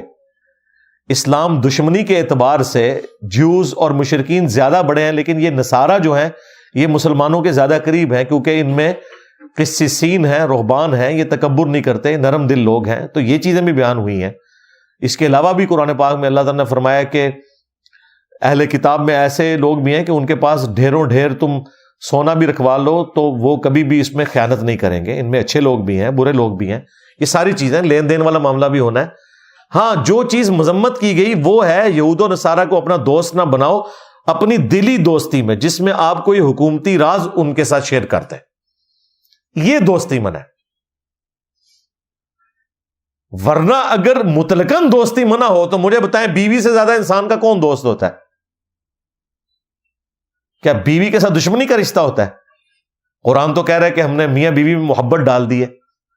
تو اگر جیوز اور کرسچنز کی عورتوں کے ساتھ شادی کی اجازت ہے تو دوستی کی اجازت تو خود بخود اس میں ہوگی. لیکن آپ نے مسلمانوں کا کوئی راز ایسا نہیں بتانا، اور وہ تو کسی مسلمان بیوی کو بھی نہیں بتانا. ہاں بالکل سیدھی سی بات ہے. ہم نے جو سیکیورٹی اوتھ دیا ہوتا ہے ایٹامک انرجی کے اداروں میں، ہم اپنے فیملی ممبرز کے ساتھ بھی صرف اتنی ڈسکشن کر سکتے ہیں جتنی پبلکلی رپورٹ ہوئی بھی ہے، میڈیا میں آ جائے یا ویب سائٹس پہ اویلیبل ہو. باقی ساری تفصیلات تو نہیں بتاتے ان کو. تو اس طرح کی دوستی کرنا وہ منع ہے. لیکن آپ کے ملک میں انہی اداروں سے لوگ جو ہیں وہ خریدتے ہیں ہمارے دشمن، اور باہر ملکوں میں جا کے وہ پھر پاکستان کے خلاف کتابیں پوری پوری لکھتے ہیں. اور یہ سارے کتابیں لکھنے والے اس ادارے سے تعلق رکھتے ہیں جو پوری قوم کو حب الوطنی کا درس دیتا ہے. انہی کے اداروں سے سارے بھاگ کے گئے ہوئے ہیں جو اس قسم کی حرکتیں کرتے ہیں. تو دلی دوستی اس اعتبار سے کہ کوئی مسلمانوں کا راز لیک ہو جائے یہ نہیں کرنی. باقی ٹھیک ہے، گپ شپ بھی کریں، مدد بھی کریں، مشکل آ جائے تو ان کے ساتھ چلیں، وہ سب کچھ کر سکتے ہیں، اپنے سارے آفس کے معاملات لے کے چلیں۔ ایشو نمبر 5 وہ ہے سلام کرنے کا مسئلہ، کہ آپ کیا نان مسلم کو سلام کر سکتے ہیں یا اس کے سلام کا جواب دے سکتے ہیں؟ اس کے حوالے سے عموماً ایک حدیث پیش کی جاتی ہے صحیح مسلم سے کہ نبی علیہ السلام نے فرمایا کہ کبھی بھی جیوز اور کرسچنز کو سلام کرنے میں پہل نہ کرو، اور اگر راستے میں ملیں تو انہیں کنارے پر چلنے پر مجبور کر دو، مین راستے پہ تم چلو۔ اس حدیث کے الفاظ ہی بتا رہے ہیں کہ یہ اسپیسیفکلی کسی ایک خاص ایشو سے ریلیٹڈ ہے، جب مسلمانوں کی ایک ان کے ساتھ جنگ والا معاملہ اور ایک کولڈ وار بھی چل رہی تھی، اس حوالے سے یہ جنرل حکم نہیں ہے۔ دوسرا، اس حدیث سے تو ثابت ہو گیا کہ آپ نان مسلم کو سلام کا جواب دے سکتے ہیں، کیونکہ اس میں تو الفاظ ہیں کہ پہل نہ کرو، اس کا مطلب ہے کہ وہ پہل کرے تو تم جواب دے سکتے ہو، امپلائڈ ہے اس میں۔ اب ہمارا مقدمہ یہ کہ نان مسلم کو آپ سلام کر سکتے ہیں، ان کے سلام کا جواب بھی دے سکتے ہیں اور سلام میں پہل بھی کر سکتے ہیں۔ کیسے؟ دیکھیں، بخاری اور مسلم دونوں میں حدیث موجود ہے کہ یہودی جب مسلمانوں کو سلام کیا کرتے تھے نا، تو وہ کہا کرتے تھے السلام علیکم، یعنی سلام کی لام چھوڑ دیتے تھے اور یہ الفاظ کو بگاڑتے تھے، اور یہ ان کی عادت تھی۔ حتتن کو انہوں نے حنتتن کہنا شروع کر دیا، سمعنا و اطعنا کو سمعنا و عصینا کہنا شروع کر دیا۔ یہاں پہ بھی یہ السلام علیکم کہتے تھے، اور السلام علیکم کا مطلب ہے تم پر موت ہو۔ تو نبی علیہ السلام نے فرمایا کہ جب یہودی تمہیں کہیں نا السلام علیکم، تو تم انہیں کہا کرو وعلیکا یا وعلیکم، اور تم پر بھی ہو، یعنی جو تم نے مجھ پر بھیجا ہے وہی تم پر واپس چلی جائے۔ یہ نہیں ہو سکتا کہ وہ السلام علیکم کہہ رہے ہیں اور تم وعلیکم السلام کہو۔ اس وجہ سے وعلیکم السلام کہنے سے نبی علیہ السلام نے منع کیا تھا۔ وعلیکم میں بھی جواب ہو جاتا ہے، کیونکہ آپ نے فرمایا جب وہ تم پر موت بھیج رہے ہوں گے، جب تم وعلیکم کہو گے وہ اس پہ لوٹ جائے گا۔ اور اس کا ثبوت بخاری اور مسلم میں وہ حدیث ہے، کچھ یہودی نبی علیہ السلام کو ملنے کے لیے آئے، اما عائشہ بھی پردے میں تھی، انہوں نے آتے ہی رسول اللہ کو کہا السلام علیکم۔ اب نبی علیہ السلام کا آپ صبر دیکھیں، اخلاق دیکھیں، آپ نے فرمایا وعلیکم، لیکن حضرت عائشہ پردے میں سن رہی تھی کہ یہ نبی علیہ السلام کے اوپر موت بھیج رہے ہیں، ان کو تو غصہ آ گیا، انہوں نے کہا کہ تم پر موت ہو، تم پہ اللہ کی لعنت ہو۔ خیر جب وہ چلے گئے تو نبی علیہ السلام نے پھر آ کے سیدہ عائشہ سے کہا کہ نرمی اختیار کرو، اللہ تعالیٰ کو نرمی پسند ہے۔ ان کا یا رسول اللہ وہ تو آپ پہ موت بھیج رہے تھے، تو آپ نے فرمایا دیکھا نہیں تم نے میں نے کیسا جواب دیا ان کو؟ میں نے کہا وعلیکم، میں نے ان پہ کوئی سلامتی تو نہیں بھیجی اس کے جواب میں۔ انہوں نے السلام علیکم کہا، میں نے کہا وعلیکم۔ آگے الفاظ ذرا سنیں نبی علیہ السلام کے، آپ نے فرمایا انہوں نے جو مجھے بددعا دی نا موت کی، ان کی بددعا تو میرے حق میں قبول نہیں ہوگی، لیکن جو میں نے وعلیکم کہا میری بددعا ان کے حق میں قبول ہو جائے گی۔ حالانکہ آپ نے وعلیکم السلام نہیں کہا، صرف وعلیکم کہا۔ یہ اس بات کا ثبوت ہے کہ السلام کا جواب وعلیکم سے بھی ہو جاتا ہے۔ آپ مسلمان کو بھی کہہ دینا، ہم انگریزی میں بھی کہتے ہیں سیم ٹو یو، جو تم نے مجھے کہا وہی تمہارے لیے۔ کوئی عید مبارک کا لمبا سا میسج مجھے بھیج دے، ویسے تو میں موبائل دیکھتا ہی نہیں ہوں، کہیں مجھے مجبوراً جواب دینا پڑ جائے، اتنی لمبی تو مجھ سے انگریزی نہیں لکھی جاتی، میں لکھتا ہوں سیم ٹو یو، بس وعلیکم، یعنی جو جو دعائیں تم نے مجھے دی۔ یہ جائز ہے، نبی علیہ السلام نے بھی کہا۔ لہٰذا اگر آپ کسی عام مسلمان کو بھی السلام علیکم کے جواب میں وعلیکم کہتے ہیں نا، تو یہ پرفیکٹ جواب ہے، کیونکہ اس نے کیا کہا؟ تم پر سلام ہو، ہم نے کہا آپ پر بھی ہو۔ سلام لفظ بولنے کی ضرورت نہیں ہے، کانٹیکسٹ یہی ہے کہ تم نے سلام بھیجا، تم پہ سلام ہو۔ ویسے تو یہ لادہ بات ہے کہ یہاں پہ بریلوی دیوبندی اہل حدیث آپس میں ایک دوسرے کے سلام کے قائل نہیں ہیں۔ ہم جب دعوت اسلامی میں تھے تو ہم تو وہابیوں کے سلام کا جواب نہیں دیتے تھے، ہم تو وعلیکم بھی نہیں کہتے تھے۔ میں ہمیشہ وہابیوں کو سلام میں پہل کیا کرتا تھا اس زمانے میں، اور کیا کہتا تھا؟ السلام علینا، علینا آہستہ آواز میں، یعنی مجھ پہ ہی سلام ہو. السلام ہم اونچا بول تو وہ اس کو یہی سمجھ آتی تھی السلام علیکم کا ہے. یعنی یہ ہماری تربیت تھی، ظاہر ہے ہم اعلیٰ حضرت کے ماننے والے تھے. یہ تو اللہ نے بعد میں توفیق دی اور پتہ چلا کہ یہ کس طریقے سے نفرتیں ان لوگوں نے پھیلائی ہیں. تو وعلیکم سے بھی جواب ہو جاتا ہے. اگر اب کوئی نان مسلم آپ کو واضح الفاظ میں کہہ رہا ہے السلام علیکم، تو اب آپ کا جواب صرف وعلیکم نہیں ہونا چاہیے، اگرچہ اس سے بھی جواب اس کو ہو جائے گا، لیکن اخلاقیات کا تقاضا یہ ہے کہ اب آپ پورا اسے جواب دیں وعلیکم السلام، کیونکہ اس نے السلام علیکم تو نہیں آپ کو کہا نا. لہذا وہ جو ایک قدغن تھی نا، وہ وجہ اٹھ گئی، وہ وجہ پیچھے یہ تھی وعلیکم کہنے کی. آج کل تو اللہ کا شکر ہے کہ basic human rights, human dignity جس طرح دنیا میں ہے، اب تو کوئی اس قسم کی حرکت نہیں کرتا. سوشل میڈیا پہ ضرور گالی گلوچ کرتے ہیں، آمنے سامنے کوئی نہیں کرتا اس طریقے سے کہ کسی کو السلام علیکم کہے. لہٰذا آج اگر کوئی نان مسلم سلام کرے اور صحیح الفاظ سے کر رہا ہے تو آپ وعلیکم السلام پورا بھی اس کو کہہ سکتے ہیں اور پہل بھی کر سکتے ہیں. ہاں جی، بخاری مسلم میں حدیث ہے، نبی علیہ السلام ایک چوراہے سے گزرے جہاں پہ کچھ مشرکین تھے، کچھ یہودی تھے، کچھ مسلمان تھے. بخاری مسلم کے الفاظ ہیں، نبی علیہ السلام نے سلام میں پہل کی السلام علیکم ورحمۃ اللہ. یعنی سلام میں آپ کفار کے لیے پہل بھی کر سکتے ہیں اس حدیث کے تحت. یہی وجہ ہے کہ ڈاکٹر ذاکر نائک جب کبھی بھی پبلک اپنی آڈینس سے جلسوں میں اپنے پروگراموں میں خطاب کرتے ہیں تو وہ پھر اس میں کیا کہتے ہیں، اس میں تو نان مسلم بھی ہوتے ہیں، بعض اوقات 20 سے 25% نان مسلم. I welcome all of you with the Islamic greetings. السلام علیکم ورحمۃ اللہ وبرکاتہ. میں آپ تمام لوگوں کو جو اسلام کے آداب ہیں اس میں ویلکم، خوش آمد کہتا ہوں اسلام کے ان الفاظ کے ساتھ السلام علیکم ورحمۃ اللہ. تو اس وقت بعض لوگوں نے ڈاکٹر ذاکر نائک پہ اعتراض کیا کہ جی یہ تو نان مسلم بیٹھے ہوتے ہیں. تو یہ میں نے آپ کو حدیث بھی بتا دی کہ آپ اس طرح سلام میں پہل بھی کر سکتے ہیں. نعوذ باللہ اگر کسی کو شیطان یہ وسوسہ دلاتا ہے کہ نبی علیہ السلام نے جب سب کو کہا السلام علیکم تو آپ نے صرف مسلمانوں کی نیت کی ہوئی تھی، باقیوں کی نہیں کی ہوئی تھی، مولویوں کے دماغ کیڑا ہوتا ہے. ہاں، نبی جو ہوتے ہیں نا وہ سلیم الفطرت ہوتے ہیں، اعلیٰ اخلاقیات کے مالک ہوتے ہیں. ان کے اخلاق اتنے بلند ہیں کہ وہ اس قسم کی یعنی کوئی بھی معاملات نہیں کرتے ہیں جو آپ کے دماغ کے اندر خناس آتا ہے، والعیاذ باللہ تعالی. لہٰذا یہ سلام والا معاملہ بھی کلیئر ہو گیا. ایشو نمبر 6، کسی نان مسلم کو کیا ہم قرآن حکیم پڑھنے کے لیے دے سکتے ہیں؟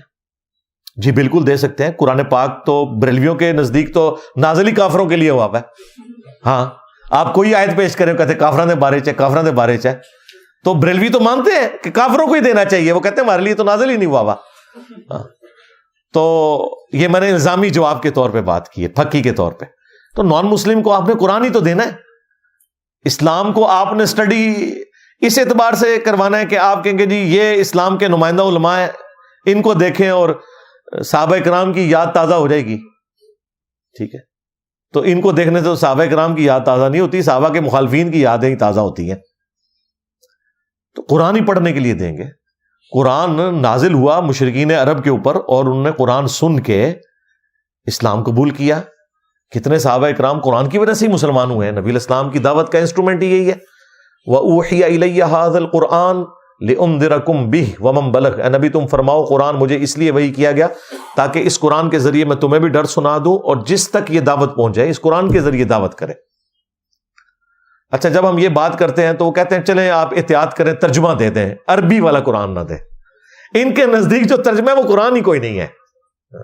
ہمارے نزدیک تو جو ترجمہ ہے قرآن کا وہ بھی قرآن کی طرح اس کا بھی احترام ہے، بلکہ جو نان عرب لوگ ہیں ان کے لیے تو وہ ترجمے میں ان کی ہدایت بھی چھپی ہوئی ہے. عربی والے سے تو صرف ثواب ملنا ہے،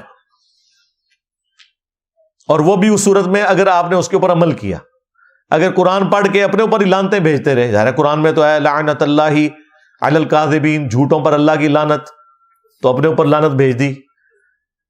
لعنت اللہ علی الظالمین، ظالموں پر اللہ کی لعنت، اور شرک سے بڑا کوئی ظلم نہیں، اپنے اوپر خود لعنت بھیج دی.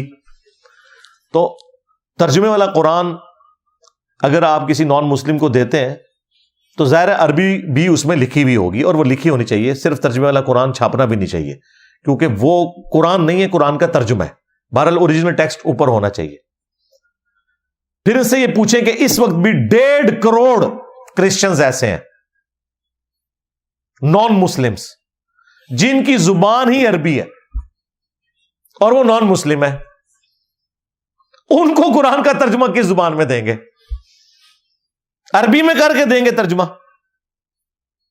عربی میں اگر آپ نے قرآن کا ترجمہ کیا تو آپ سے بڑا تو کوئی گستاخ ہی نہیں ہے، یعنی آپ قرآن کا ترجمہ عربی میں کرنے کا مطلب یہ کہ آپ لوگوں کو بتانا چاہتے ہیں کہ اللہ تعالیٰ اپنی بات اچھے طریقے سے نہیں پہنچا سکا، میں اس کو بہترین طریقے میں آپ کو سمجھاتا ہوں، وَلِعَوْذُ بِاللَّهِ تعالیٰ۔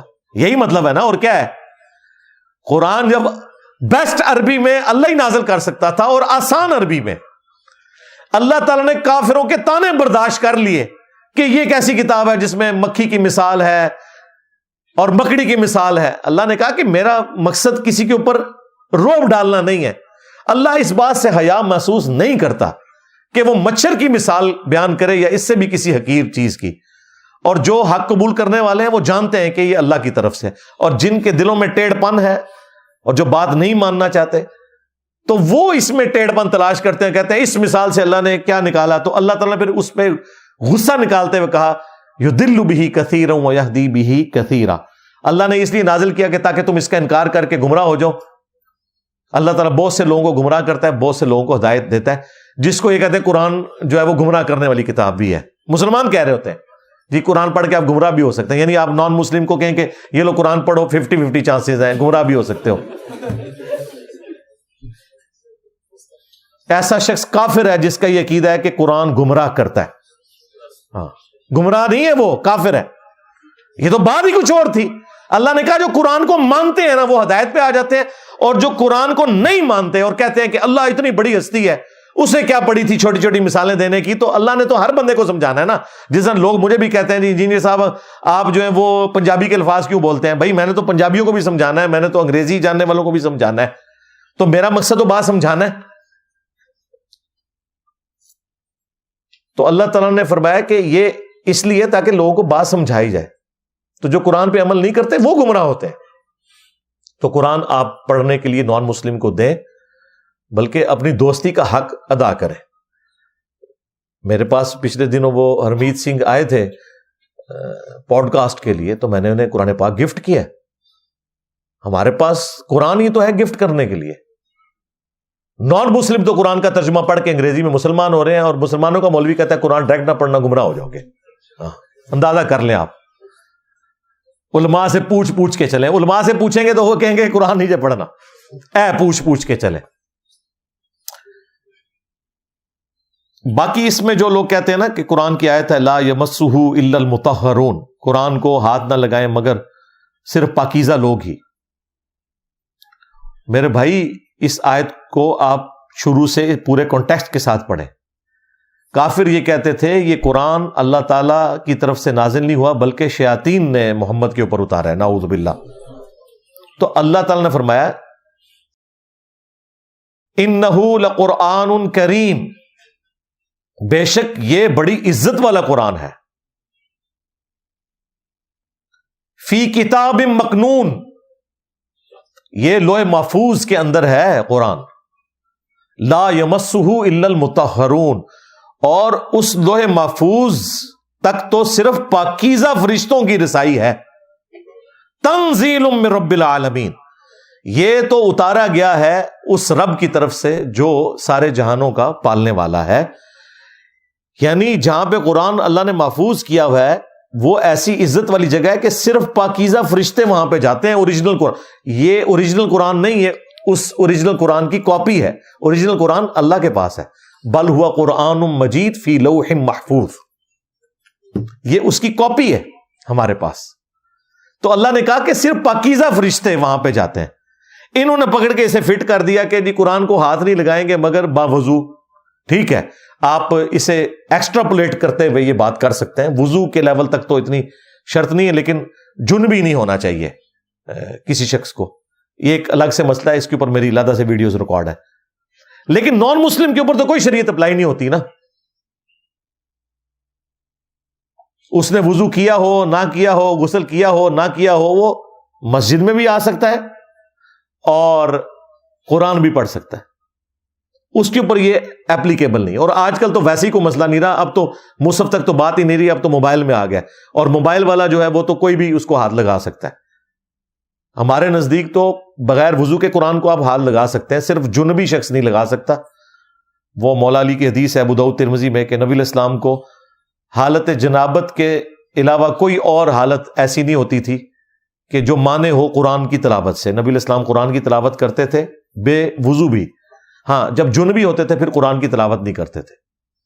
تو اس کانٹیکسٹ میں لا یمسہ الا المطہرون میں، لیکن یہ سارا مسلمانوں کے لیے ہے، نان مسلم کو آپ قرآن پڑھنے کے لیے دے سکتے ہیں. ایشو نمبر 7، کیا نان مسلمز کی کتابیں آپ پڑھ سکتے ہیں جو ان کے ریلیجن سے متعلق ہیں؟ بالکل شوق سے پڑھیں، لیکن پہلے اپنی کتابیں پڑھ لیں، ہاں، تاکہ آپ کو پتا ہو کہ دین حق کیا ہے، اور جب وہاں پہ آپ کو کوئی حق سے ہٹی بھی کوئی بات پتا چلے تو آپ کے لیے فیصلہ کرنا آسان ہو جائے. اللہ نے تو اپنی کتابوں کے بارے میں کہہ دیا ہے کہ ہم نے تورات نازل کی تھی، انجیل نازل کی، اور اس کے بعد الفرقان نازل کی ہے، حق اور باطل میں تمیز کرنے والی کتاب. المہیمن کہا، یہ نگہبان ہے اگلی الہامی کتابوں کے اوپر، کیونکہ یہ محفوظ ہے. انا نحن نزلنا الذکر وانا لہ لحافظون، اس کی ذمہ داری اللہ نے خود لی ہے. لیکن ان کتابوں کو بھی آپ پڑھ سکتے ہیں. ظاہر ہے جب قرآن کہتا ہے ہاتو برہانکم ان کنتم صادقین، اپنی دلیل لے کر آؤ اگر تم سچے ہو. خود نبی علیہ السلام کو کہا گیا کہ اے نبی ان سے فرمائے ایتونی بکتاب من قبل ھذا او اثارۃ من علم ان کنتم صادقین، اگر قرآن کو تم نہیں مانتے تو اپنی الہامی کتابیں لے آؤ اگر تم سچے ہو، یا انبیاء کے آثار، کوئی سنت حدیثیں تمہارے انبیاء کی آ رہی ہوں وہ لے آؤ اگر تم سچے ہو، اس سے مجھ سے بات کر لو. لیکن بات کتابوں سے کرنی ہے، ہاں، بابوں سے نہیں کرنی. ہاں، تو کتابوں سے بات کرو. تو اگلی الہامی کتابوں کی طرف بھی اللہ نے ریفر کیا ہے. توحید کے اعتبار سے تو وہ کتابیں بھی محفوظ ہیں.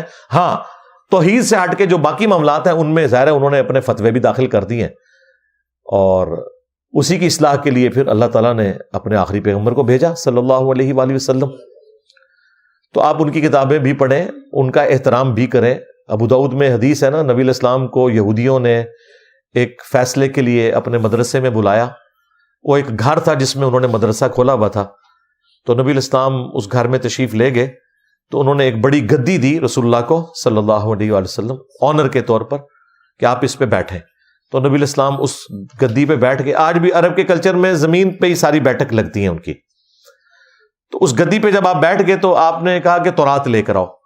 تورات جب وہ لے کر آئے تو نبی علیہ السلام نے اپنی پیٹھ کے نیچے سے وہ گدی نکال کے خود زمین پہ بیٹھ گئے اور اس گدی کے اوپر تورات کو رکھا، وہ تورات جو کہ ٹیمپرڈ فارم میں تھی، اور کہا کہ میں ایمان لایا تجھ پر بھی اور تیرے نازل کرنے والے پر بھی. تورات کو جو تبدیل شدہ تھی، رسول اللہ نے کہا میں تیرے پر بھی ایمان لایا، تیرے نازل کرنے والے کے اوپر بھی ایمان لے کے آیا. کیوں؟ توحید تو اس میں محفوظ ہے. پھر نبی علیہ السلام نے اس سے فیصلہ ان کا کیا. یہ نبی علیہ السلام نے امت کو درس دیا کہ باقی مذاہب کی الہامی کتابوں کی بھی آپ نے قدر کرنی ہے. ہاں، یہ نہ ہو کہ کسی مذہب کے ماننے والوں کے ساتھ دشمنی آپ کو اس پہ ابھارے کہ آپ جو ہے وہ حق کا راستہ چھوڑ دیں. یہ نہیں ہونا چاہیے. وَلَا يَجْرِمَنَّكُمْ شَنَآنُ قَوْمٍ عَلَىٰ أَلَّا تَعْدِلُوا اعْدِلُوا هُوَ أَقْرَبُ لِلتَّقْوَىٰ. دیکھنا کسی قوم کی دشمنی تمہیں اس بات پہ نہ ابھارے کہ تم انصاف کا راستہ چھوڑ دو. انصاف کرو، یہی تقوی کے قریب ہے، یہی تقوی کی روش ہے. وَلَا تَسُبُّوا الَّذِينَ يَدْعُونَ مِن دُونِ اللَّهِ فَيَسُبُّوا اللَّهَ عَدْوًا بِغَيْرِ عِلْمٍ. لوگوں کے جھوٹے خداؤں کو بھی گالی نہیں دینی، ورنہ وہ انجانے میں تمہارے سچے خدا کو گالی دیں گے. لیکن یہ یاد رکھیے گا یہ نان مسلم کے لیے ہے. ہاں، اگر کوئی مسلمان اپنے رب کے ساتھ، اپنے نبی کے ساتھ غداری کرے گا نا تو اس کا بابا نہیں آپ نے چھوڑنا. ہاں، میرے نبی سا ہے ہی کوئی نہیں، تیرے بابے تھے شاہی کوئی نہیں. یہ اپنے بابوں کو بچاتے ہیں اس آیت کے پیچھے، جی لوگوں کے جھوٹے خداؤں کو نہ. اچھا، اس کا مطلب ہے تمہارے جو بابے واقعی جھوٹے خدا ہوئے، پھر تمہارے یہ مانو. پھر یہ کافروں کے بارے میں کہ کافروں کے جھوٹے خداؤں کو برا نہیں کہنا، وہ تمہارے سچے خدا کو برا کہیں گے. لیکن جو اپنے مسلمان ہیں، اگر وہ اسلام کا لبادہ اوڑھ کر ہمارے خدا اور اس کے رسول کی تعلیمات کو بگاڑیں گے تو ان کے لیے پھر حضرت عمر کی تلوار ہے اور میری زبان ہے. ذہن میں رکھیے گا. مجھے بتائیں، یہ جو UN میں قیدیوں کے حقوق ہیں وہ دشمن فوج کے قیدیوں کے حقوق ہیں. اگر پاکستان کا اپنا فوجی کوئی غداری کرے گا نا تو وہ یہ نہیں کہے گا مجھے UNO کی قراردادوں کے مطابق سزا دی جائے، نہ، اس کے لیے ڈیتھ پینلٹی ہے، پہلے دن حلف لیا جاتا ہے. کیوں؟ کیونکہ وہ فوج کا حصہ تھا، اس نے غداری کی. ہاں، کوئی انڈیا کا فوجی آ کے ہمارے ساتھ ایسا معاملہ کرے گا، اس کے لیے قیدیوں والے حقوق ہوں گے، اسے وکیل بھی دیا جائے گا، وہ سزا بھگت کے واپس بھی کیا جائے گا، اس پہ پورا مقدمہ چلے گا. لیکن جو اپنا کرے گا غداری، اس کی سزا ہوگی قتل. یہاں پہ بھی اگر کوئی مسلمان اللہ اور اس کے رسول کے ساتھ غداری کرے گا نا تو پھر اس سے اس آیت کے پیچھے چھپنے کی اجازت نہیں ہے کہ جی لوگوں کے جھوٹے خداؤں کو برا نہ کہو، آپ ہمارے بابوں کو نہ، میں تو بابا کو نہیں چھڑنا. ہاں بالکل، کنو کاٹ لو، میں نہیں کوئی بھی چھڑنا، کیونکہ مجھے تو اس شرح صدر 2009 میں ہی ہو گیا تھا کہ سارا کام ڈالا ہی بابوں نے. تو دیکھیں میں نے کس طریقے سے پلاننگ کر کے آپ کے بابوں کو یہاں پہ پہنچا دیا ہے کہ آپ میمز بن رہی ہیں ان کی. پہلے کسی نے سوچا بھی تھا؟ اس لیے وہ ہمارے وہ مصباحی صاحب کہتے ہیں کہ میں سوچا کرتا تھا کہ ہمارے بزرگوں کو بھی کوئی کچھ کہے گا. ہاں، ایک وقت آئے گا لوگ اپنے اسلاف کو برا کہیں گے. تو میں اکثر سوچا کرتا تھا یار کوئی حضرت جنید بغدادی کو بھی برا کہے گا، کوئی حضرت بایزید بستامی کو بھی برا کہے گا، کوئی حضور غوث اعظم کو بھی برا کہے گا. کیسے ہوگا یہ؟ تو حضرت پھر جیلم کے اس لونڈے نے بتا دیا کہ ایسے ہوگا. تو مجھے دکھ ہوتا ہے کہ میں اس دور میں ہوں کہ جس دور میں حضور غوث اعظم کے لیے کہا جا رہا ہے کہ وہ تشیعی کوئی نہیں، کہ جس دور میں حضرت بایزید کے لیے کہا جا رہا ہے کہ بایزید تشیعی کوئی نہیں، اس جیلم کے لونڈے نے ثابت کر دیا حضرت کہ اس طرح ہوگا. حضرت تمہارے بزرگوں نے جب ہمارے بزرگوں کو یعنی نبی الاسلام، صحابہ اور اہل البیت کی شان کے اوپر ڈاکے مارے تو اللہ تعالیٰ نے ان کے اوپر کوئی بلا نہیں چھوڑنی تھی.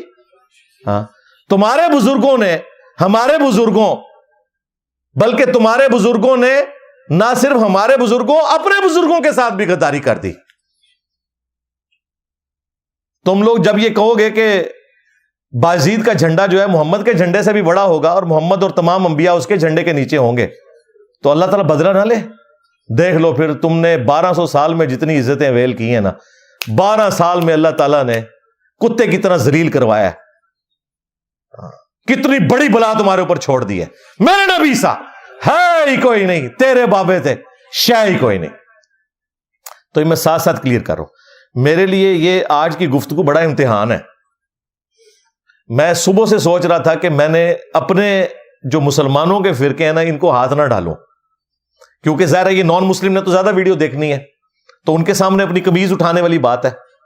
لیکن ہماری قمیض کیا، انہوں نے ہمارے پورے کپڑے ہمارے بزرگوں نے اتار دیے ہوئے آلریڈی ان کے سامنے، جو کچھ انہوں نے دین کے ساتھ کیا. پھر میں کہا قزمانو کھاڑو، ان کو دیکھتے رہنا ہم نے.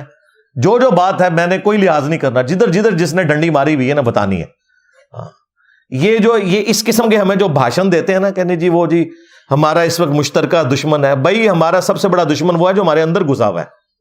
ہاں، جس نے اسلام کی پیٹھ میں چھرا گھونپا ہے، اسلام کی پکچر ہی اتنی ملائن کی ہے کہ مسلمان نوجوان خود اپنے دین سے متنفر ہو گیا.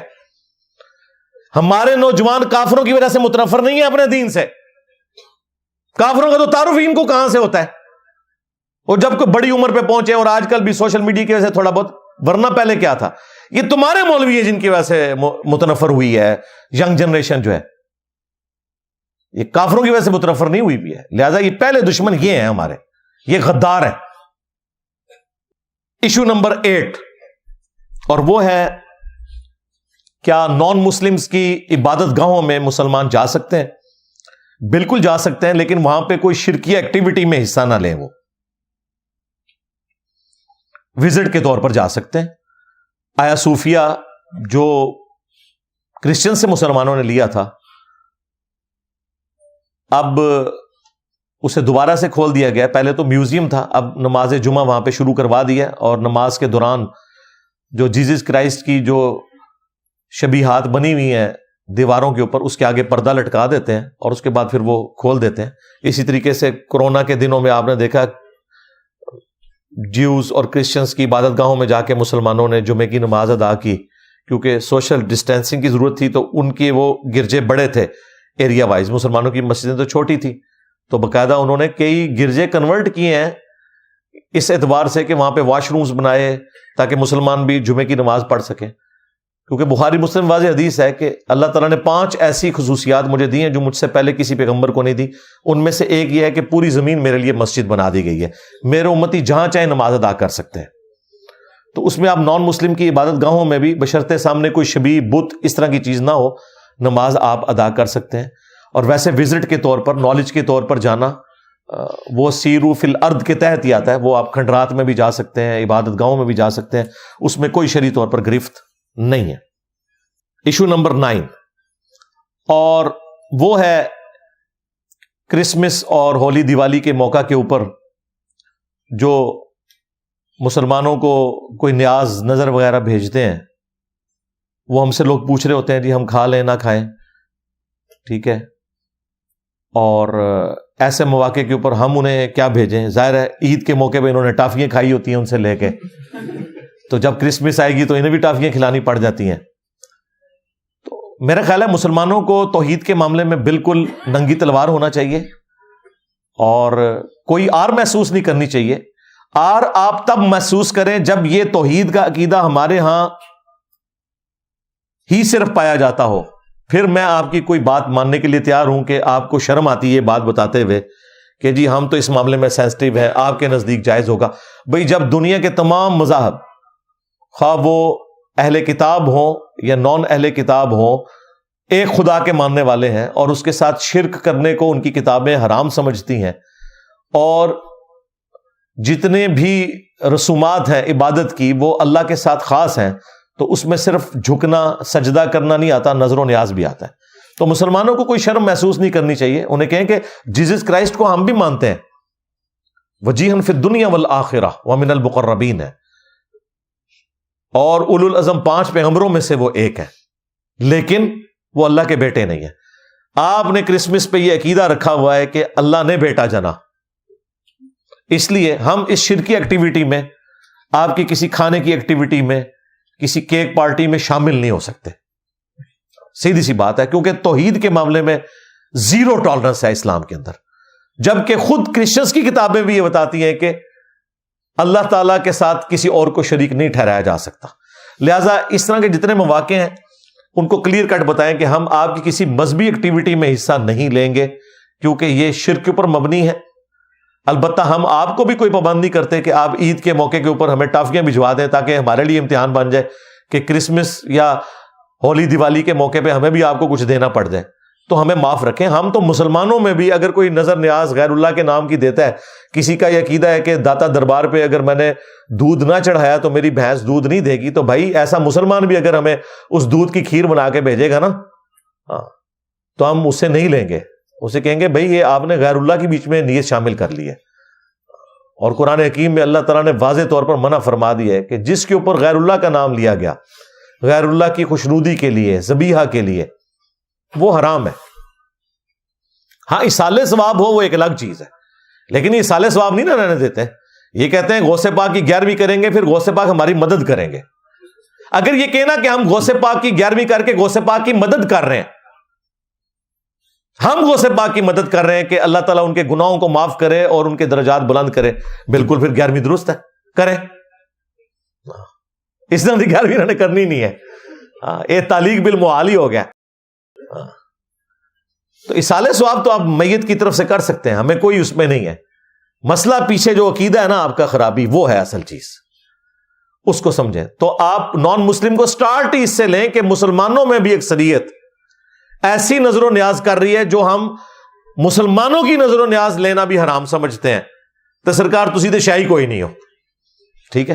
جب انہیں یہ بتائیں گے نا کہ یہ جو کچھ ہو رہا ہے درباروں کے اوپر, اور یہ جو بتوں کو جس طرح نہلایا جاتا ہے, اس طرح عبد القادر جیلانی کا مجسمہ بنا کے جو یہ نہلا رہے ہیں, ٹھیک ہے, اور لال شہباز قلندر کے مجسمے کے اوپر یہ وہ ہار ڈال رہے ہیں, یہ سب کچھ جو ہے نا یہ وہی والی ایکٹیویٹیز ہیں جن کی اسلام نے مخالفت کی ہے, اور صرف اسلام نے نان مسلمز کے اعتبار سے اسے کنڈیم نہیں کیا، مسلمانوں کے اعتبار سے بھی کنڈیم کیا، تو انہیں پھر صبر آ جائے گا کہ ٹھیک ہے یار یہ تو اپنے مسلمانوں کی بھی نظر نیاز نہیں مانتے جو غیر اللہ کی خوشنودی کے لیے ہو، تو اگر ہماری نہیں لے رہے تو اس میں کوئی برا منانے والی بات نہیں ہے. یہ ان کو کلیئر کرنے کی ضرورت ہے. ایشو نمبر 10، اور وہ ہے اکثر جو مسلمان باہر کے ملکوں میں جاتے ہیں نا، انہیں بڑا جوش چڑھتا ہے، وہ کہتے ہیں جی یہاں بہت نان مسلم ہیں، ہم انہیں اسلام کی دعوت دینا چاہتے ہیں.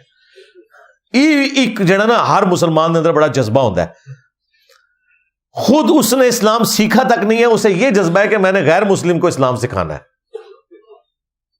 آپ کو پتہ ہی نہیں ہے کہ نان مسلم اگر آپ سے صرف وہ کچھ پوچھ لیں جو آپ کے مسلمانوں کی اکثریت کر رہی ہے تو آپ تو اپنے گند کو صاف نہیں کر سکتے، انہیں کیا اسلام کی آپ دعوت دیں گے؟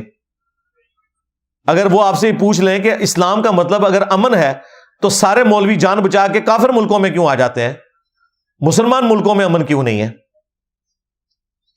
اگر اسلام میں حقوق العباد ہیں تو پاکستان میں بجلی کا میٹر لگوانے کے لیے رشوت کیوں دینی پڑتی ہے اور یو کے میں کیوں نہیں دینی پڑتی؟ تو الٹیمیٹلی آپ کو یہ کہنا پڑے گا کہ جی پاکستان مسلمان ملک ہے اور یو کے اسلامی ملک ہے. یہی جواب ہے. ہاں، پاکستان مسلمان ملک ہے اور امریکہ اسلامی ملک ہے. تو اللہ کے بندو، دعوت دینے کے لیے پہلے آپ خود اسلام کا علم حاصل کریں، اور اس کے بعد نان مسلمز کو جو آپ نے دعوت دینی ہے وہ اسلام کی دعوت نہیں دینی. سٹارٹ آپ نے لینا ہے ایک خدا کی دعوت سے. قل یا اہل الکتاب تعالوا الی کلمۃ سواء بیننا وبینکم الا نعبد الا اللہ. آؤ اہل کتاب، ہم اس ایک بات پہ اکٹھے ہو جائیں جو تم میں اور ہم میں کامن ہے، کہ ہم مت پوجیں سوائے اس ایک اللہ کے، اور آپس میں ایک دوسرے کا رب نہ مان لیں. اور اگر یہ روگردانی کریں تو اے نبی تم تو اعلان کر دو کہ ہم نے سر تسلیم خم کر دیا اپنے رب کے حضور. تو آپ نے نان مسلمز کو کریٹر کی دعوت دینی ہے، بلکہ مسلمانوں کو بھی پہلے کریٹر کی دعوت دیں. انہیں بھی کوئی نہیں پتا کہ انہیں کسی نے بنایا ہے. ہاں، اس کے لیے آپ میری درجنوں ویڈیوز ہیں، ان میں ٹاپ آف لسٹ جو ویڈیو ہے فرام کریشن ٹو کریٹر، کائنات سے خالق کائنات کا سفر، انگلش سب ٹائٹل کے ساتھ ہے، ہدایہ پورٹل چینل کے اوپر. پھر ہدایہ وکٹری چینل پہ تو میری درجنوں ویڈیوز اس اعتبار سے انہوں نے ویلیو ایڈیشن کی ہے، کس طرح آپ نے نان مسلمز کو، ایتھیسٹ کو دعوت دینی ہے. لیکن اس کے لیے پہلے آپ نے خود ایجوکیٹ ہونا ہے، پھر آپ نے ان کے سامنے دعوت رکھنی ہے اور سٹارٹ کرنا ہے کہ اس کائنات کو کسی نے بنایا ہے، ہمیں کسی نے بنایا ہے، اور اس کے بعد اسلام آتا ہے، اس کے بعد دین آتا ہے. پہلی چیز جو ہے وہ کریٹر ہے، اللہ کا تعارف ہے، خدا کا تعارف ہے. آپ اسے بھگوان کہہ لیں، سپریم بینگ کہہ لیں، سپر نیچرل ایجنسی کہہ لیں، گاڈ کہہ لیں، اللہ کہہ لیں، ٹھیک ہے، اس کا تعارف. اور اس سے پھر یہ دعوت شروع کریں اور پھر بتائیں کہ سچی توحید جو ہے وہ اسلام کے ہاں پائی جاتی ہے. مسلمانوں کے ہاں تو ظاہر ہے بہت کم پائی جاتی ہے، اسلام کے ہاں. لیکن اللہ کا شکر ہے ہمارے اس پلیٹ فارم کی برکت سے، یعنی جتنی اللہ تعالیٰ نے توحید کی دعوت مسلمانوں کے لیے سمجھنا آسان کی ہے، مجھے تو کوئی آر نہیں ہے کہ ہزاروں میں نہیں لاکھوں میں لوگ ہیں جن کا عقیدہ توحید ہمارے اس پلیٹ فارم کی برکت سے صحیح ہوا ہے. الحمدللہ انہیں صحیح خدا کا تعارف ہوا ہے اور صحیح توحید کا تعارف ہوا ہے جو اللہ نے اپنے پیغمبروں کے ذریعے انسانوں تک پہنچائی تھی. تو یہ 10 بڑے بڑے ایشوز تھے جو میں نے ڈسکس کیے. الحمدللہ آلموسٹ 1.25 گھنٹے کے اندر میں نے یہ ساری گفتگو کور کر لی ہے. لیکن میں تفصیلی ویڈیوز اس لیے ریکارڈ کرواتا ہوں کہ کوئی چیز بیچ میں رہ نہ جائے، وہ کوئی چھوٹی سی بات بھی رہ جائے نا جو اس اعتبار سے امپورٹنٹ ہو، پھر شیطان جو ہے نا وہ بیچ میں داخل ہو جاتا ہے. اس لیے میں تفصیلاً تمام ٹاپکس کو بیان کرتا ہوں، اور اللہ کا شکر ہے میں نے تو اپنے آڈینس کی یہ عادت بنا لی ہے کہ وہ 8, 10, 15, 20 منٹ کا کلپ بھی وہ کچھ نہیں سمجھتے. وہ کہتے ہیں کم از کم 40 منٹ 1 گھنٹے کی ویڈیو ہونی چاہیے تاکہ پوری بات سمجھ آئے، کیونکہ یہ ڈسے ہوئے ہیں صدیوں سے چھوٹی چھوٹی باتیں سننے کے، اور اپنی مرضی کے رزلٹ ان کے بڑوں نے انہیں نکال کے بتائے. الحمدللہ ہم نے جو حق بات تھی وہ کوشش کی ہے کہ آپ کے سامنے رکھیں. سبحانک اللہم و بحمدک، اشہد ان لا الہ الا انت، استغفرک و اتوب الیک. صلوا علی محمد و آل محمد، اللہم صلی علی محمد و علی آل محمد واصحاب محمد وازواج محمد وامت محمد اجمعین الی یوم الدین آمین.